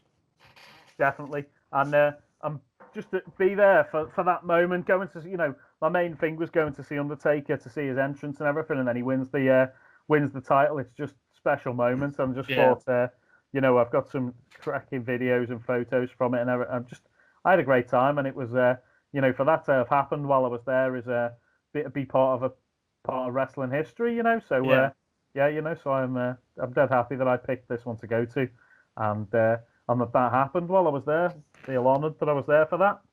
Yeah. After that, we go backstage with Mr. McMahon. It's a bit more forgettable. It made me chuckle a couple of times. Mr. McMahon talking to me, going, "What a handsome son of a bitch!" By playing with his hair. Stephanie comes in with her daughter. Then we have a bit of a we have a close up. I'd be terrified if I was that daughter. Vince telling the baby what he's going to do to Trump. Before he has a little smell, goes, "Steph, you smell that? She did a Trump." She did a Trump. That's a dad joke and made me laugh. I felt really bad afterwards. Right. I wasn't impressed by that one. It was just it was just cringe. The whole audience were just like, "Oh God." But, it is what it is, isn't it? It shows my sense of humor. I've actually chuckled at that. You loved it. Yeah, you've got it like as your screensaver. I think it's just more how Vince said it. He goes, "Smell that? He did a Trump." Yeah, I think we can move on from that. Yeah. Up next, we've got an 8-man tag team match as the ECW Originals with Sandman, Sabu, RVD, and Tommy Dreamer faces the New Breed. My boy Monty Brown, not calling Marcus Corbin. Marcus Corbin, yeah. Elijah Burke, as people know who later Western knows the Pope. Kevin Thorne and Matt Striker. First, I said this should have been a no DQ match. Just give it 10 minutes, have a little bit of a carnage. Would have made sense to let them just go nuts, but obviously they didn't want to detract from the other matches around it. The good thing was the ECW guys were really over at the time. It had been a few years since ECW had been on. They came through the crowd. It was in Detroit. Everyone was behind Van Damme and Sabu. They were so over. Sabu was really struggling coming through the crowd. He came through the crowd right by me, and it obviously doesn't show it on camera, but he shoved someone to the ground who'd pulled his headband and stuff. So it was all kicking off in the crowd there. They should have had some security for Mania, because just some people just can't get away from the moment, and get too carried away. Sandman Boy said to him, "Oh, it's fine. I've done this loads of times." Sandman's fine, but if you're going out with a headdress on and stuff, and people are pulling at it, you're going to lose your rag literally. So, and he did, and that just didn't need to happen. No. But anyway, the New Breed came out. I thought it was quite a very short match for what it was. 6 minutes. Everybody got a bit of something in. Yeah, Tommy took the heat, it was good to see. Tommy took a bit of beating, didn't he? And then the hot tag obviously was RVD. I tell you what, Matt Striker's sell of the monkey flip was absolutely incredible. Yeah. He don't even go his arms, he sort of goes. He loves it. And great to see the Pope and Monty Brown there. One thing to note was Kevin Thorne didn't get to do much in this, but I saw Kevin Thorne in about 2012 against Chris Travis at a show in Liverpool, and they absolutely stole the show. And I was very much more impressed by Kevin Thorne then on that occasion to see him have a great match. He literally stole the show at that one in the Olympia in Liverpool, and had a sort of newfound respect for him. But at this, he doesn't get to do much. Ariel doesn't get to do much. It's just a shame it's so short. She's still in the April once.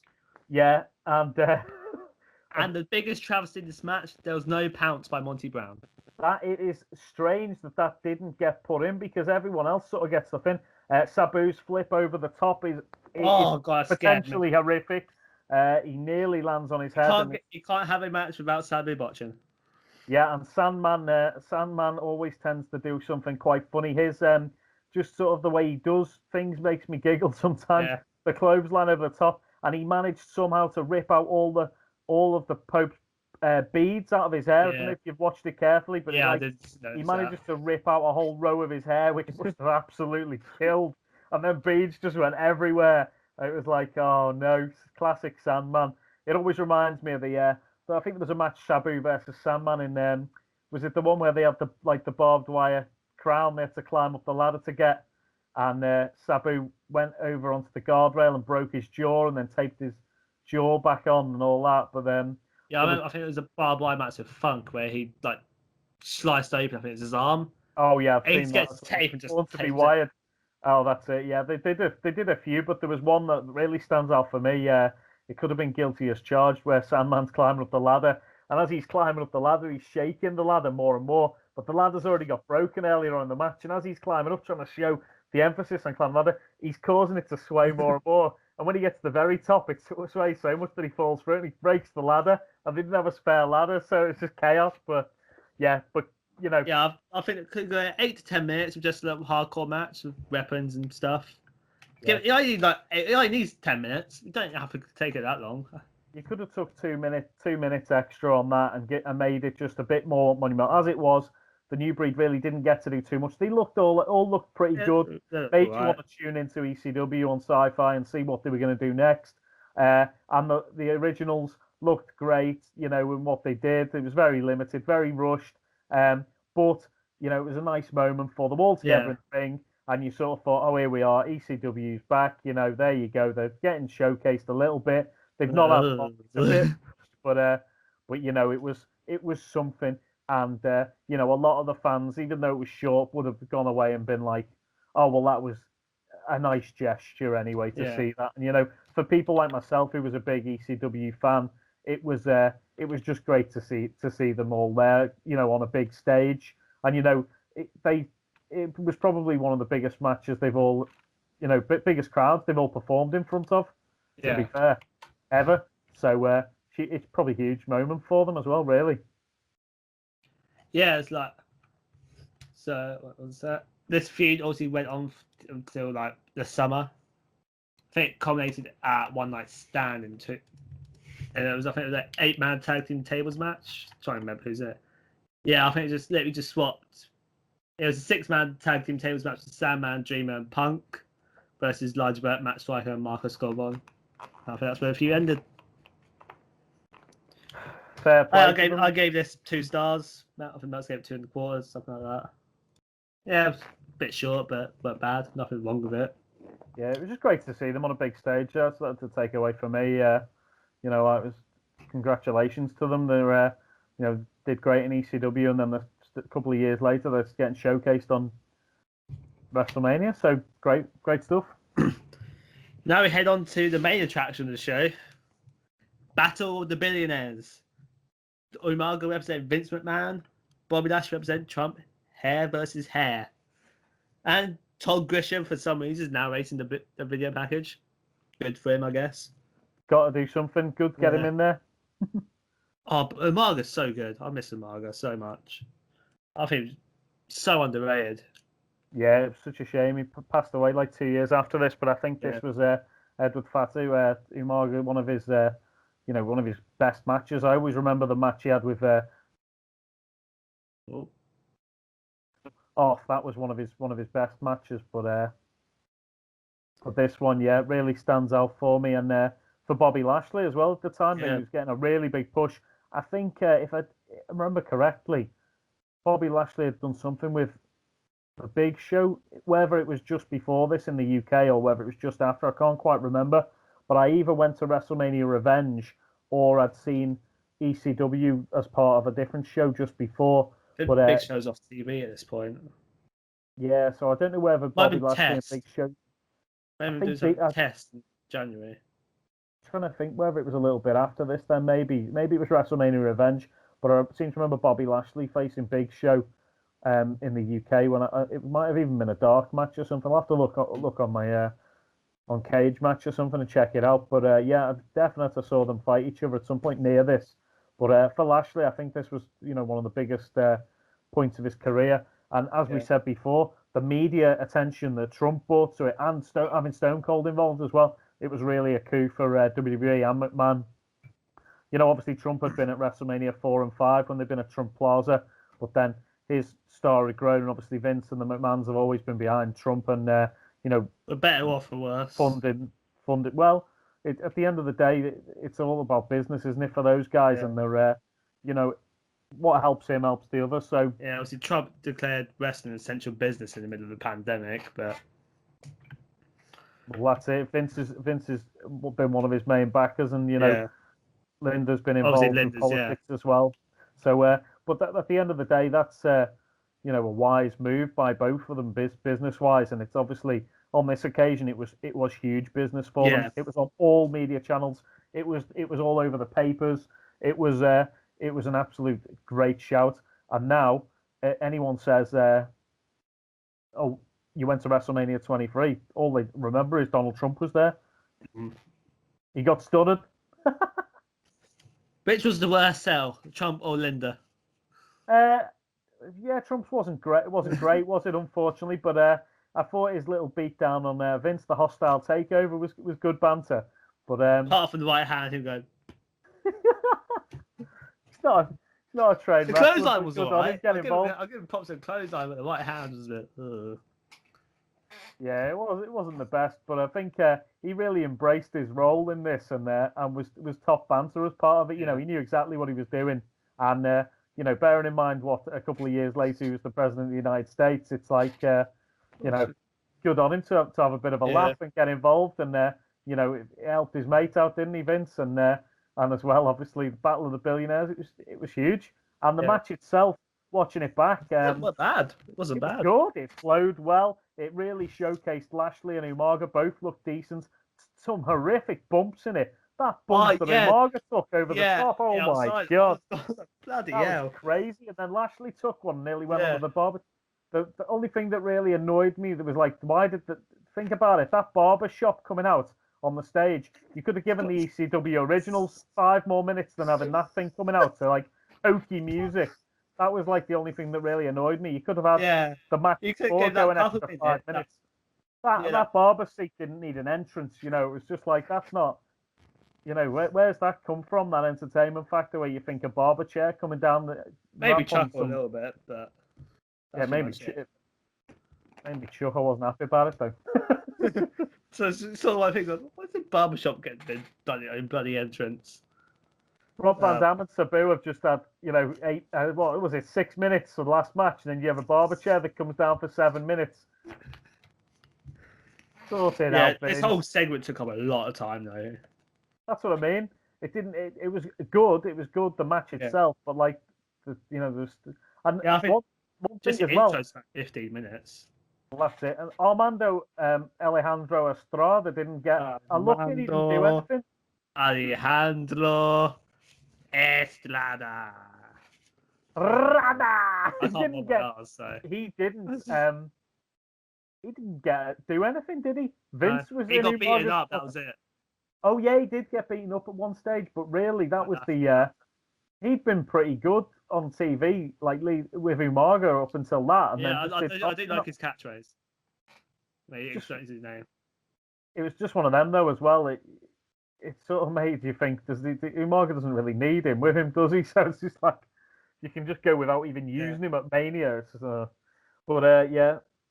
I've got. Oh yeah, I'm just looking at my notes quickly. Yeah, hokey entrance for barber chair. Yeah. Yeah, I've got the barbershop gets his own entrance.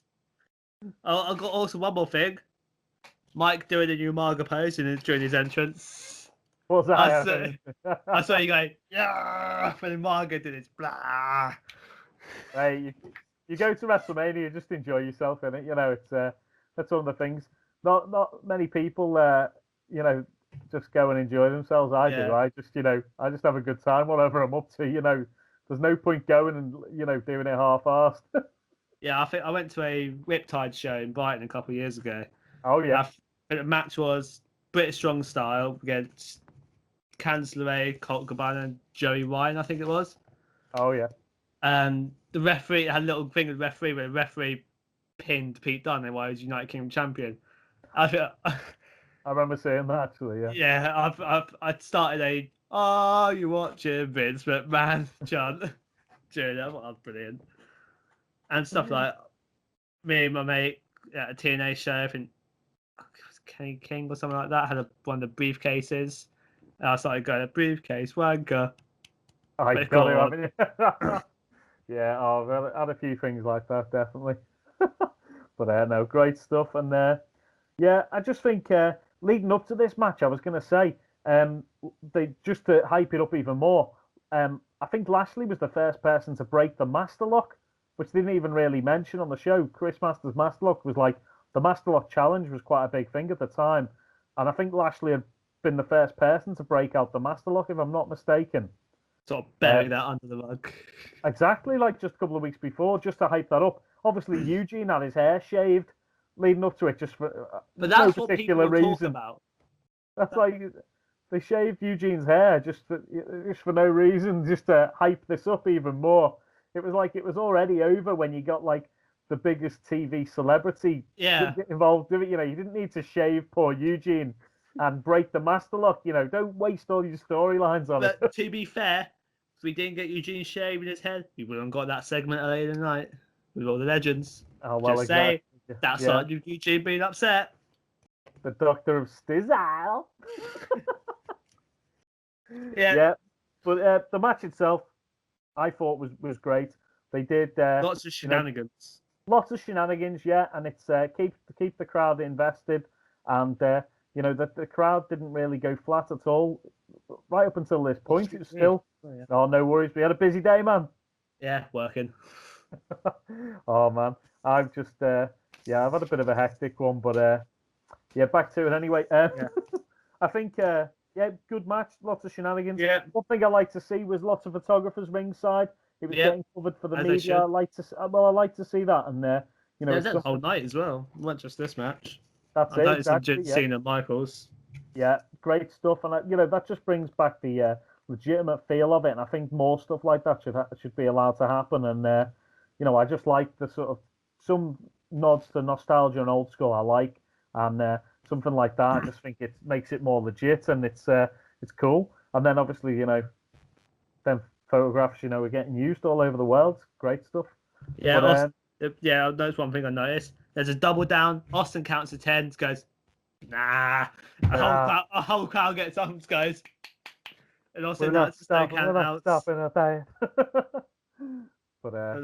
There's no count outs.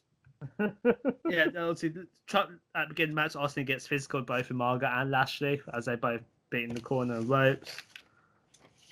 So here comes. Go for it, Socone. You got the best in the world coming out, Shane McMahon. Just missing Greg Hamilton. Yeah, Shane delivers the coast to coast in jeans and a suit jacket. Fair play to him. Fair play to him. Mate, great effort. And then he busts out the fact that he's got the ref shirt on underneath. Yeah. All the shenanigans are going on. Yeah, also Austin gets Simone Spike. Who was the first ref? Was it Mike Chioda, the first ref? No, it was Austin for the whole time. There was Austin got spiked. Shane came out. Oh, that was hit coast to post, ripped the shirt off. That was it. Yeah, that's why they got the second ref, isn't it? And Margaret hits the stopweight splash. Shane goes for the counts it, but Austin pulls him out and beats him up. Spikes and Austin gets spiked again. They had Trump with the clothesline his awful punches. The hostile takeover. They had Austin stuns with Marga, Lashley with a spear for the win in a pretty good match. And Vince has to go bald. I gave this 2 3/4. It was better than it ever should have been, really. Yeah. It made Lashley and Umaga both give it their all. You know, Umaga especially was even sort of more Kamala-esque than ever, where he was, selling, not knowing the rules and stuff. It was great that Austin got a little bit physical with them. You know, you don't see referees doing that, obviously, and the special guest referee, he's really enforcing it in his own way, keeping it, Stone Cold still a big star. That's it, exactly. Still a huge star, even though he wasn't able to get involved. And it's great stuff, and it was very entertaining. They used everybody they could. It was good. It was a good match, and it didn't necessarily have any right to be. And it'd been hyped up so much, this Battle of the Billionaires with all the celebrities and stars getting involved, saying who they thought was going to get shaved bald and who they were supporting and stuff. There was some absolute A-listers involved in that. The Rock was involved, obviously. I saw The Rock was in the and that's just great. And that's what WrestleMania is all about and should be all about as well. Get all them stars involved, drum up more interest in professional wrestling, and back to the old days of WrestleMania when you had the Rock and Wrestling connection, with Cyndi Lauper and all that, and it was so mainstream then. There needs to be a resurgence of that, and stuff like this, like that one was huge. And that's why the buy rate was so high, because people are just like, they want to see all these shenanigans, and they want to see what's going on. Go bold. Exactly, and it might seem like stupid to the wrestling fans, but if that's bringing in an extra couple of thousand eyes, or more, it's business at the end of the day, and that's a good business, bringing in something like that. And then a couple of years later, it's the president of the United States, and they show that clip of him getting stunned, and there's me in the back of it.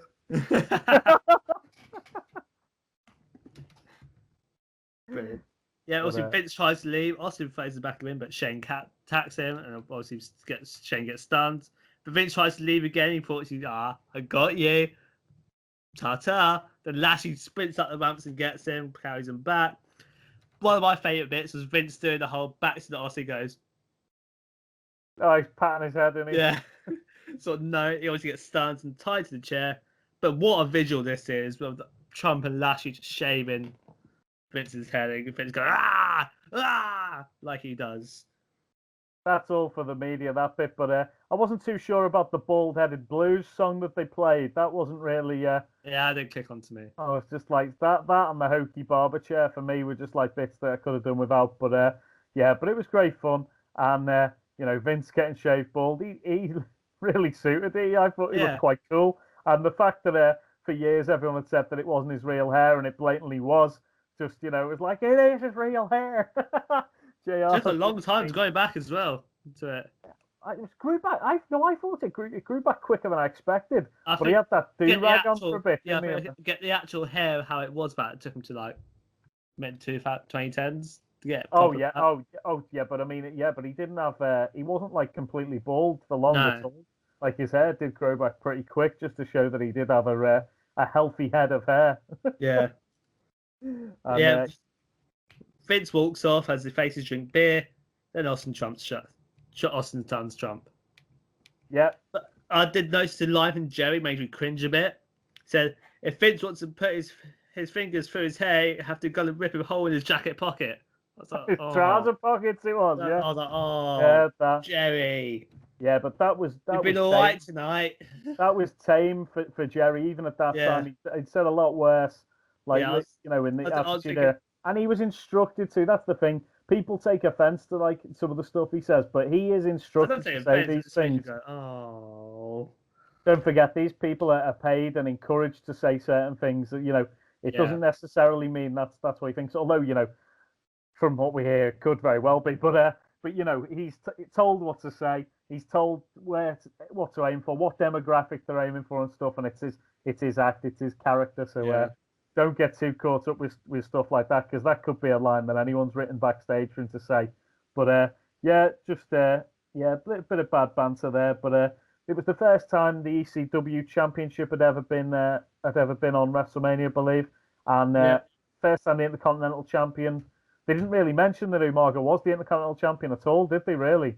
Yeah, I remember looking at this to start show, thinking there's only 4 title matches, and who's the Intercontinental Champion? I was like, the whole Money back down, I'm thinking, who was the Intercontinental Champion before that? Yeah, is it Umaga? It wasn't really mentioned that it was him. No. I'm not even sure. I don't even think he had it with him, did he? Didn't he have a different I think he tribal belt on? Not sure. I'll have to check that back. I think he had like a tribal belt on as part of his costume. He may have had the IC title on underneath it, but I don't think he did. Yeah, I But, don't remember.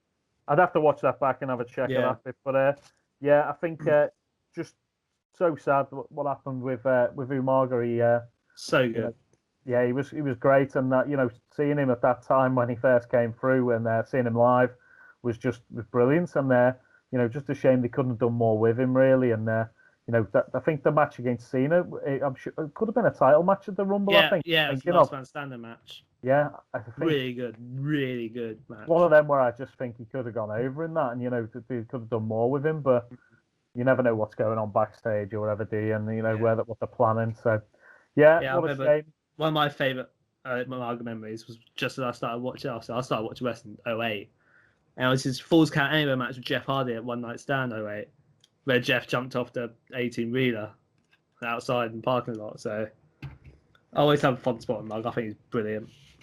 Yeah, it's just a shame they didn't do more with him. And I'm trying to think, just while we're throwing that out there, I'm trying to think when I think I first watched in sort of 91, maybe 1991, and it was like VHSs from the video store. So I was watching back like WrestleMania 1, 2, 3, all that sort of stuff was in there. One of the first ones I watched was WrestleMania 4, which is obviously the tournament where Macho Man won the title. So that's like my sort of era. But then I watched everything right the way through. So it was like I met Jeff Hardy that weekend, and he was a great banter, and just a great trip this one. And then you've got the onto the, quite forgettable, I'd say, was the Lumberjills match. That was Melina defending against Ashley. Yeah, JBL says the first Lumberjill match he'd ever seen, but it was it wasn't great. Yeah. The real big array of the female talent at the time, and it was a slightly different era for the ladies. Before the revolution, it was a lot more sort of focused on the looks and stuff. I mean, Mickey James. There was talent there, though. Oh yeah. Michelle McCool, Mickey James were there. Victoria. Layla Rell, Victoria, yeah, exactly. So there's great female wrestlers there, but the way they used was a bit different. And obviously, it was a big moment in this one for the champ Melina and Ashley Mazzaro as well. Yeah, correct me if I'm wrong. Wasn't this match close to getting cut on the show? I honestly don't know, but I know I've never seen something like that. It was bigged up before the show that it was going to happen, so it was promoted quite heavily. And Melina had been huge with Eminem, like leading up to this, and was definitely a potential big star. And former Wrestlemania champion. Well, biggest accomplishment, obviously. Yeah, and Ashley Mazzaro as well had just done Playboy, and was a rising star at the time, and it was just she hadn't really had many matches that I'd seen leading up to it. So 2005 Diva Search, I think Michael said. So it was just a bit of a short one, wasn't it? Melina got to show a little bit of her stuff, and she did Cesaro swing. To be fair. Yeah, exactly. Yeah. And didn't she do did she do a surfboard or bow and arrow at some point as well? That was pretty impressive. But it wasn't really a very good showcase.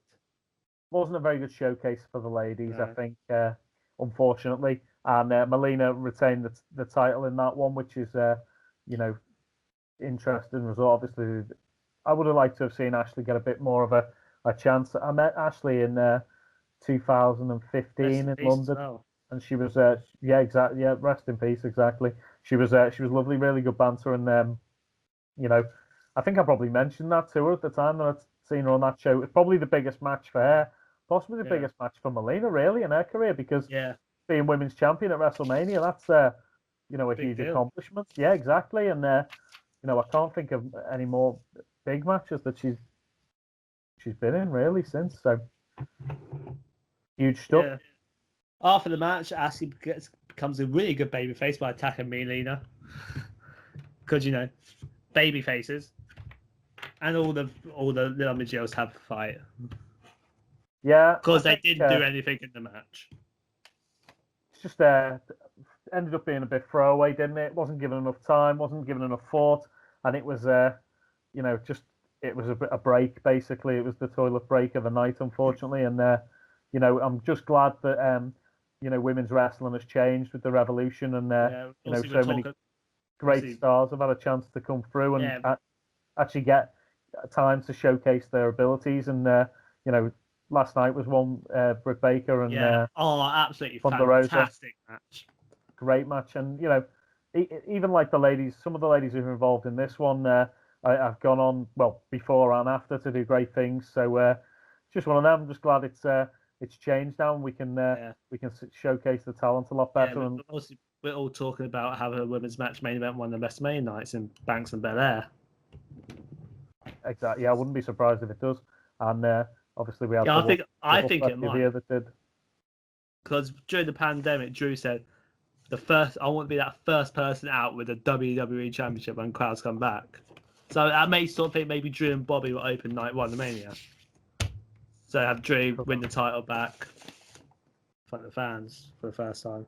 Yeah, it'd be interesting to see if any changes happen this weekend at Fastlane as well, because there's so much potential for them to switch stuff up.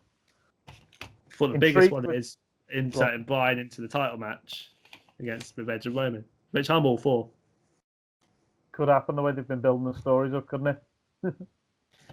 Anyway, back to Mania 23, and it is time for the main event as rapper John Cena defends against Shawn Michaels. I was about to say wins the Royal Rumble, but no, he became runner-up.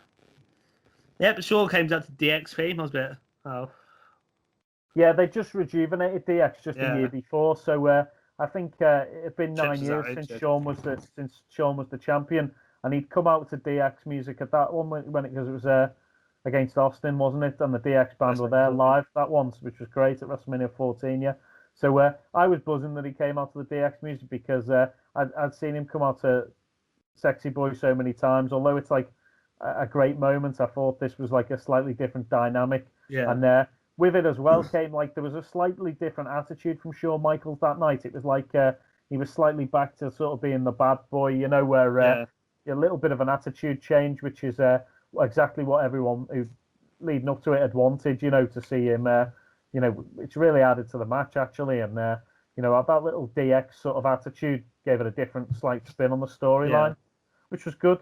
And obviously Cena had a big entrance, which I really enjoyed. The Mustang going through. That's it, yeah. So Motor City, so it's Ford Mustang, which was really cool, drifting through the streets of Detroit. And with no cars in it, which made me think, yeah, bit sus there. Might have been pre-taped the evening before, possibly that little bit. But I think they did. Although they do close like roads off around big events on occasion. So I might have done that. But there really was steam coming out the sewers there in Detroit. That was one thing I saw. But so it was. Big boost for Cena. Yeah, but the whole audience wanted Shawn Michaels to win that, but everyone had been talking beforehand, as you do, and as soon as Undertaker went over, people were just sort of like weren't quite believing that Shawn Michaels could do it as well. Yeah.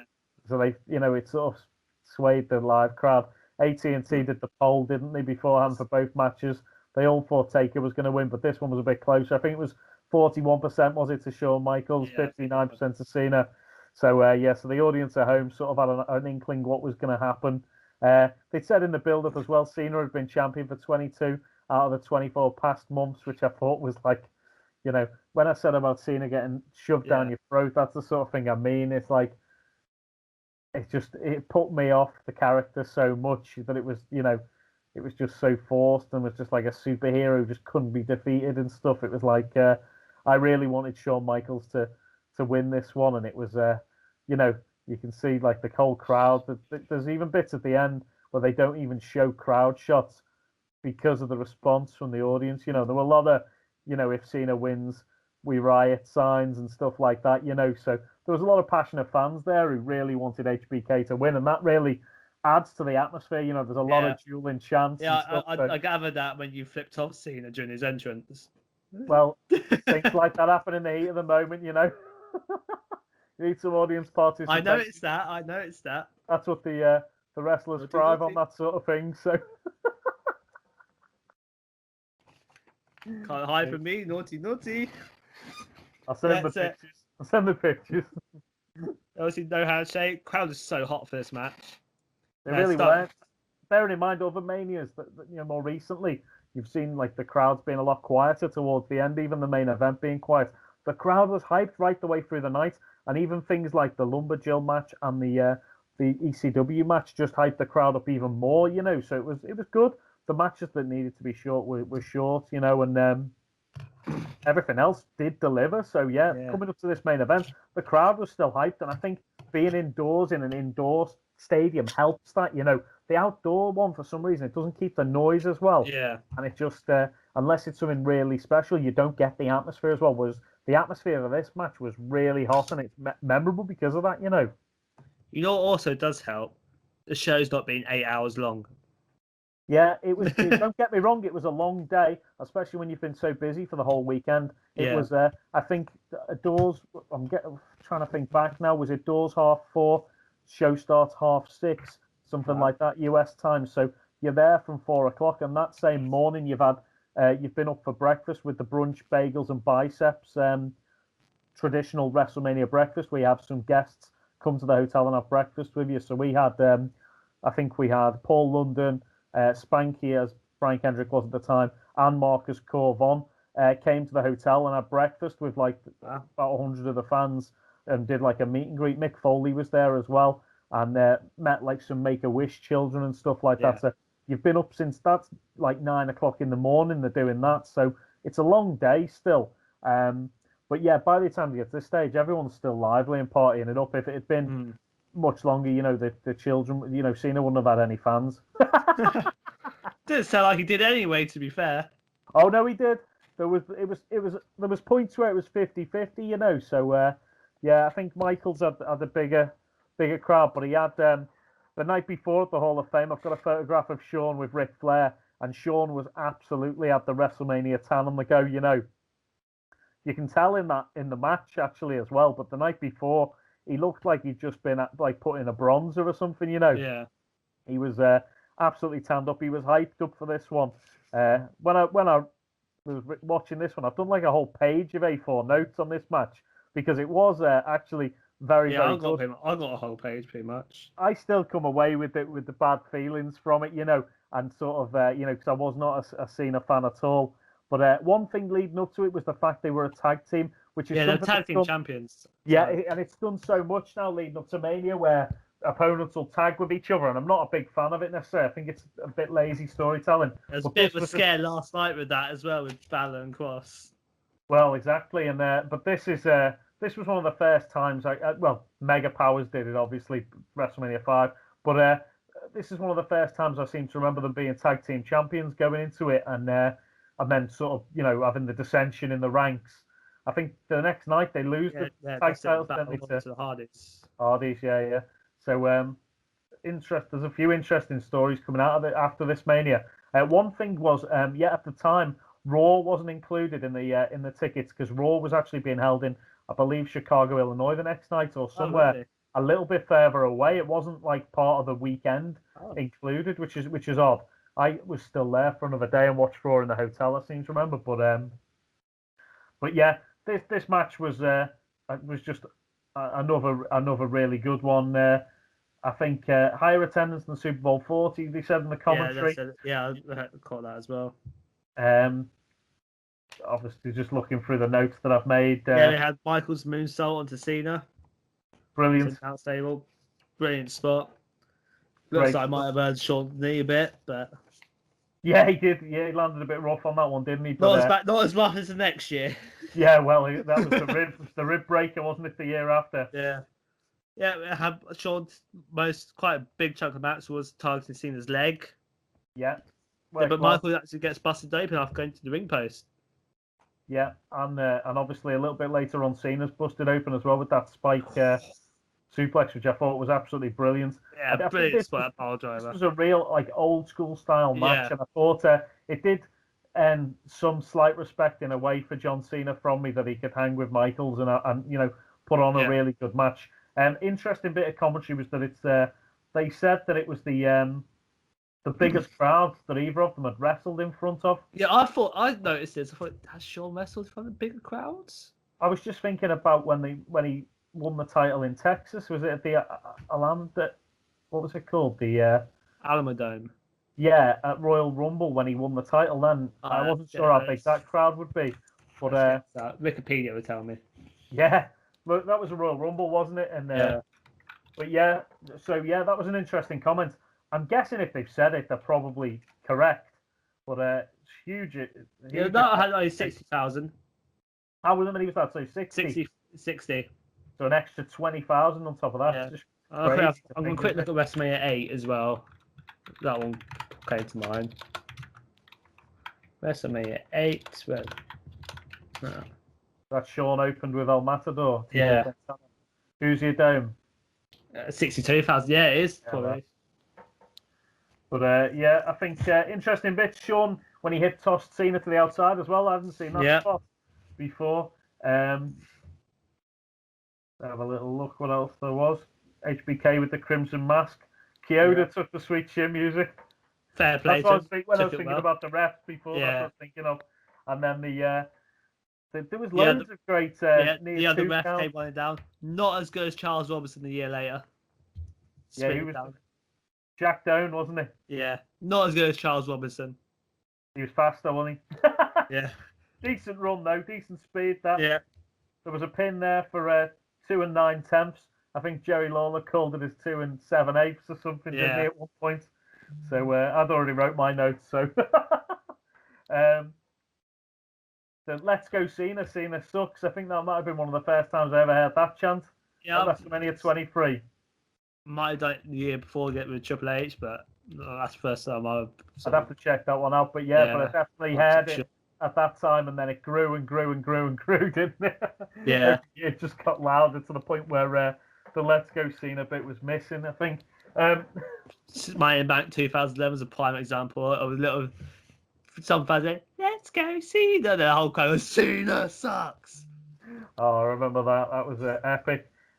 Sean, it's a big elbow from the top. Yeah. Macho Man-esque, that one, wasn't it? Randy Savage special. Tuning up the band. There was one point when JR said on commentary that made me giggle, "Do you like Smash Mouth?" I heard him say that one before.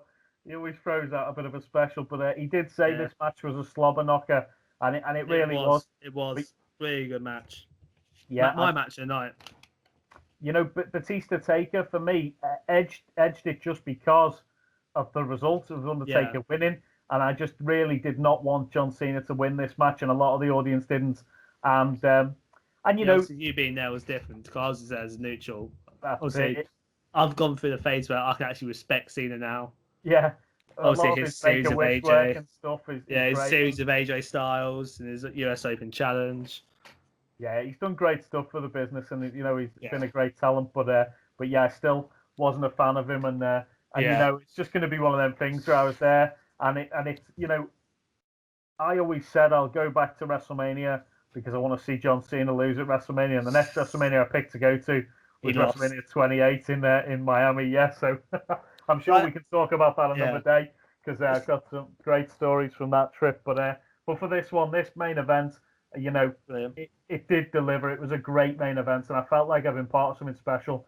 Getting the package and doing the whole trip, you know, Hall of Fame, the brunch, the whole weekend looked after by WWE. It was great, and you know, I would say to any wrestling fan, if you're going to go to a show, pick which WrestleMania you want to go to, and you know, just go all out and enjoy yourself. You know, make it a trip of a lifetime. And the commentary at the end, they say. It's a night that we'll never forget, and you know, watching it back, it's like so much stuff happened, and it's like it's looked back on now as being legendary and stuff, and it's like it was a great one. I've just noticed as well. Can you see over my shoulder? I've got the WrestleMania. Yeah, I did notice that. License plate. That was like a gift that they give you, and I just put that up on the wall. I've got some other little bits as well. Look, they give you this beanie bear. WrestleMania 23 beanie bear. That. He's like a limited edition. I've got one from 28 as well. So if you travel with WWE, you get a little beanie bear. Oh, I love that. I've got the DVD as well. Yeah, steel case one. Yeah. It's got like a Roddy Piper, Adrian Adonis still in there, which is quite cool. And but the coolest thing I've got, if I can get this in the shot for you, look at this. The chair. Got my WrestleMania chair. That's because sick. obviously, and it's got you can't see on this. I'll send you a pic of it. It's got Donald Trump and the Battle of the Billionaires as the main part of the seat. So the interesting part about the chair is obviously at the end of the show, loads of people have left their chairs randomly. Why? I'm like, exactly. It's probably about $200 worth in your ticket fee. That's there. So but the interesting thing for me was like, how the hell am I going to get this back? Get back into the UK. So like a lot of people were at the hotel with FedEx in them, and I was asking how much is it costing? They were paying like to get it FedEx back and sent home, packaged and sent, was costing them like $200 to get it sent home. So I was just like, what am I going to do with this chair? So that's another thing. People were just leaving them because they couldn't take them home. So I just, it's decent size. It's a full size steel chair. I just shoved mine in my suitcase, and the legs were like sticking out of the suitcase still. My suitcase wouldn't zip up. And the airline people were like, are you sure you want to, take that with the legs sticking out like that? Yes, I do. It's like, yeah. They didn't like query it or anything. There was like just two legs sticking out the bottom of the suitcase. So I was just like, just take it. It's my luggage. I want to take it. And they were like, there's like a chair sticking out of it, but yeah, that's it. Took it anyway. And end the show, John Cena wins. Great STF, battle there. Really good match. STFU. It was really good match. And watching it back, it's better than I thought. Watching it back a couple of times. There is still the bitterness and pain there of John Cena winning, but the fireworks at the end and full on ticker tape. I didn't even remember that there was fireworks and ticker tape at the end. I'm not sure if I was paying attention or if we were just like going nuts. There was a small riot afterwards, and there were chairs like getting thrown about and stuff at the end. Wow. So so there were people who were not happy with that result at all. I was not throwing chairs about, but I wasn't happy. I gave this match 4.5 stars. I thought it was really, really good. It was really good, and it was a testament to how good Shawn Michaels was, and John Cena hung with him, and they delivered a great match, and it was pretty old school, so you can't argue that it wasn't, it wasn't like they were doing anything mental, but it was, it was good homage to some of past matches and stuff as well. Both guys busted open, and I look back at WrestleMania 23 and sort of think it was like one of the last great Manias. Taker was there, Shawn Michaels' great main event, Benoit's last Mania. There's a lot of stuff about it that, the ECW originals were appearing there. It really was like the end of the Attitude Era completely. After that, it all changed. WrestleMania was different after that. Sort of 24 was outdoors, wasn't it, at the Citrus Bowl in Florida, but the outdoor stadium really sort of changed. I felt like it was a very different atmosphere. It was bigger. It felt like biggest outdoor stadiums, and I don't know if they brought through like new talent came through the next year after that, didn't it? It really changed. Punk won Money in the Bank next year. Yeah. What else happened in that show? Obviously, it was Floyd Mayweather. That was it. Yeah, the Undertaker Floyd show was a big thing, wasn't it? Yeah, Undertaker Edge in the main event. Was it Flair Michaels, the 24? Yeah, Flair Michaels as well. Which was a big part, big story and everything. But I think 23. I'd go out and say it was a great trip. Yeah, I gave it 3.5 out of 5 rating. Yeah, I just thoroughly enjoyed it, and it was a great trip. There's so many memories from it. Batista Taker was great. The Hall of Fame was great. Even Mr. Kennedy winning Money in the Bank was great. Trump McMahon, Edge getting put through the ladder, Kane Carly being the worst match I've ever seen. There was loads of something for everyone. There really was. Taker versus Batista was a slobber knocker, and Shawn Michaels again was the show stealer. I think the bit of commentary at the end as he's in the STFU was was sort of JR saying, and just this one moment, John Cena's won this one moment of the match. It was great. And Cena and Michaels had their rematch a few weeks later in London. I think it was London that hour-long match. I think it won match of the year, didn't it? And was really raved about. I remember watching that, and it was an hour long, and people still speak about that one. And as being probably John Cena's best match, don't they? So that's I would say that was something really special. That one, I remember watching that. It's on one of my DVDs somewhere. I'd probably check that out again. To be fair, hour-long match, and shows how good Shawn Michaels was. Yeah. But great Mania. Yeah, brilliant, mate. Brilliant show. Brilliant watching it back. I'm going to watch the Hall of Fame again, I think, this week as well. I remember one thing I didn't mention with the Hall of Fame was I actually I had a Subway just before the Hall of Fame, and just thought I'll have a little Subway in America, treat myself. But it gave me food poisoning. And when yeah. So when I'm at the Hall of Fame, everyone's dressed up smart. I'm in a suit and everything. I was sitting just behind, for the Hall of Fame, Jimmy Hart and Ricky Steamboat, I think you said. Ricky Steamboat, that was it, yeah. And at one point, the camera does pan round just as Curtis Axel is getting on stage to do his speech. And you actually see me get up to run to the bathroom because I'm going to be sick. I missed a couple of minutes of his speech because of that. I was fuming. But yeah, the Subway didn't do me any good. So that was in the basement of the hotel that had the Subway in there, and the General Motors Museum bit at the bottom of the hotel. So I won't be going to that particular franchise of Subway again. You never know. 14 years later, it might have changed. I hope so. Be getting that meatball marinara from there again. Not that one anyway. I'm all about the Italian BMT, cheese and toasted. Great shout, yeah. But so WrestleMania 23, great WrestleMania. Brilliant show. Really good one to pick to go to. I was very lucky that was the one I chose to. And just like the package that I picked to go on that was a really good choice as well. So, if anyone is thinking of going to Mania, don't forget to contact the guys at Wrestling Travel. They'll make sure bespoke packages, and they will sort you out. And you couldn't have a better trip than going with these guys who are so passionate about wrestling and can look after you and tell you where to go, what to do. And they have special guests involved as well. If you want to meet all these people who I was lucky enough to meet, that's the way forward. And what about yourself? What Mania are you going to go to? Oh, it'll probably end up being the one that finally comes to the UK. Yeah, I'm thinking of going to 40. If I don't go to any sooner, I think at the 40 is going to be a special one, isn't it? Yeah, it will be. That's the LA one. No, it's not LA. 39's at LA. I don't think they've announced it yet, but I know they were looking at 39. 37's this year. 38's at Texas. Yeah, 39's at LA. That's it. Yeah, and then there've been some slight rumours for 40. A lot of people saying it was going to be at Madison Square Garden again because 10 and 21, 10 and 20 were at Madison Square Garden, weren't they? But the rumour I heard was it's going to be at the new Raiders Stadium in Vegas, which is I don't know if it's finished now. When I was in Vegas the other year, they were still building it. We went past it, and it was getting built, and it was going to be huge, that one. So that could be quite a cool one if it was in Vegas again.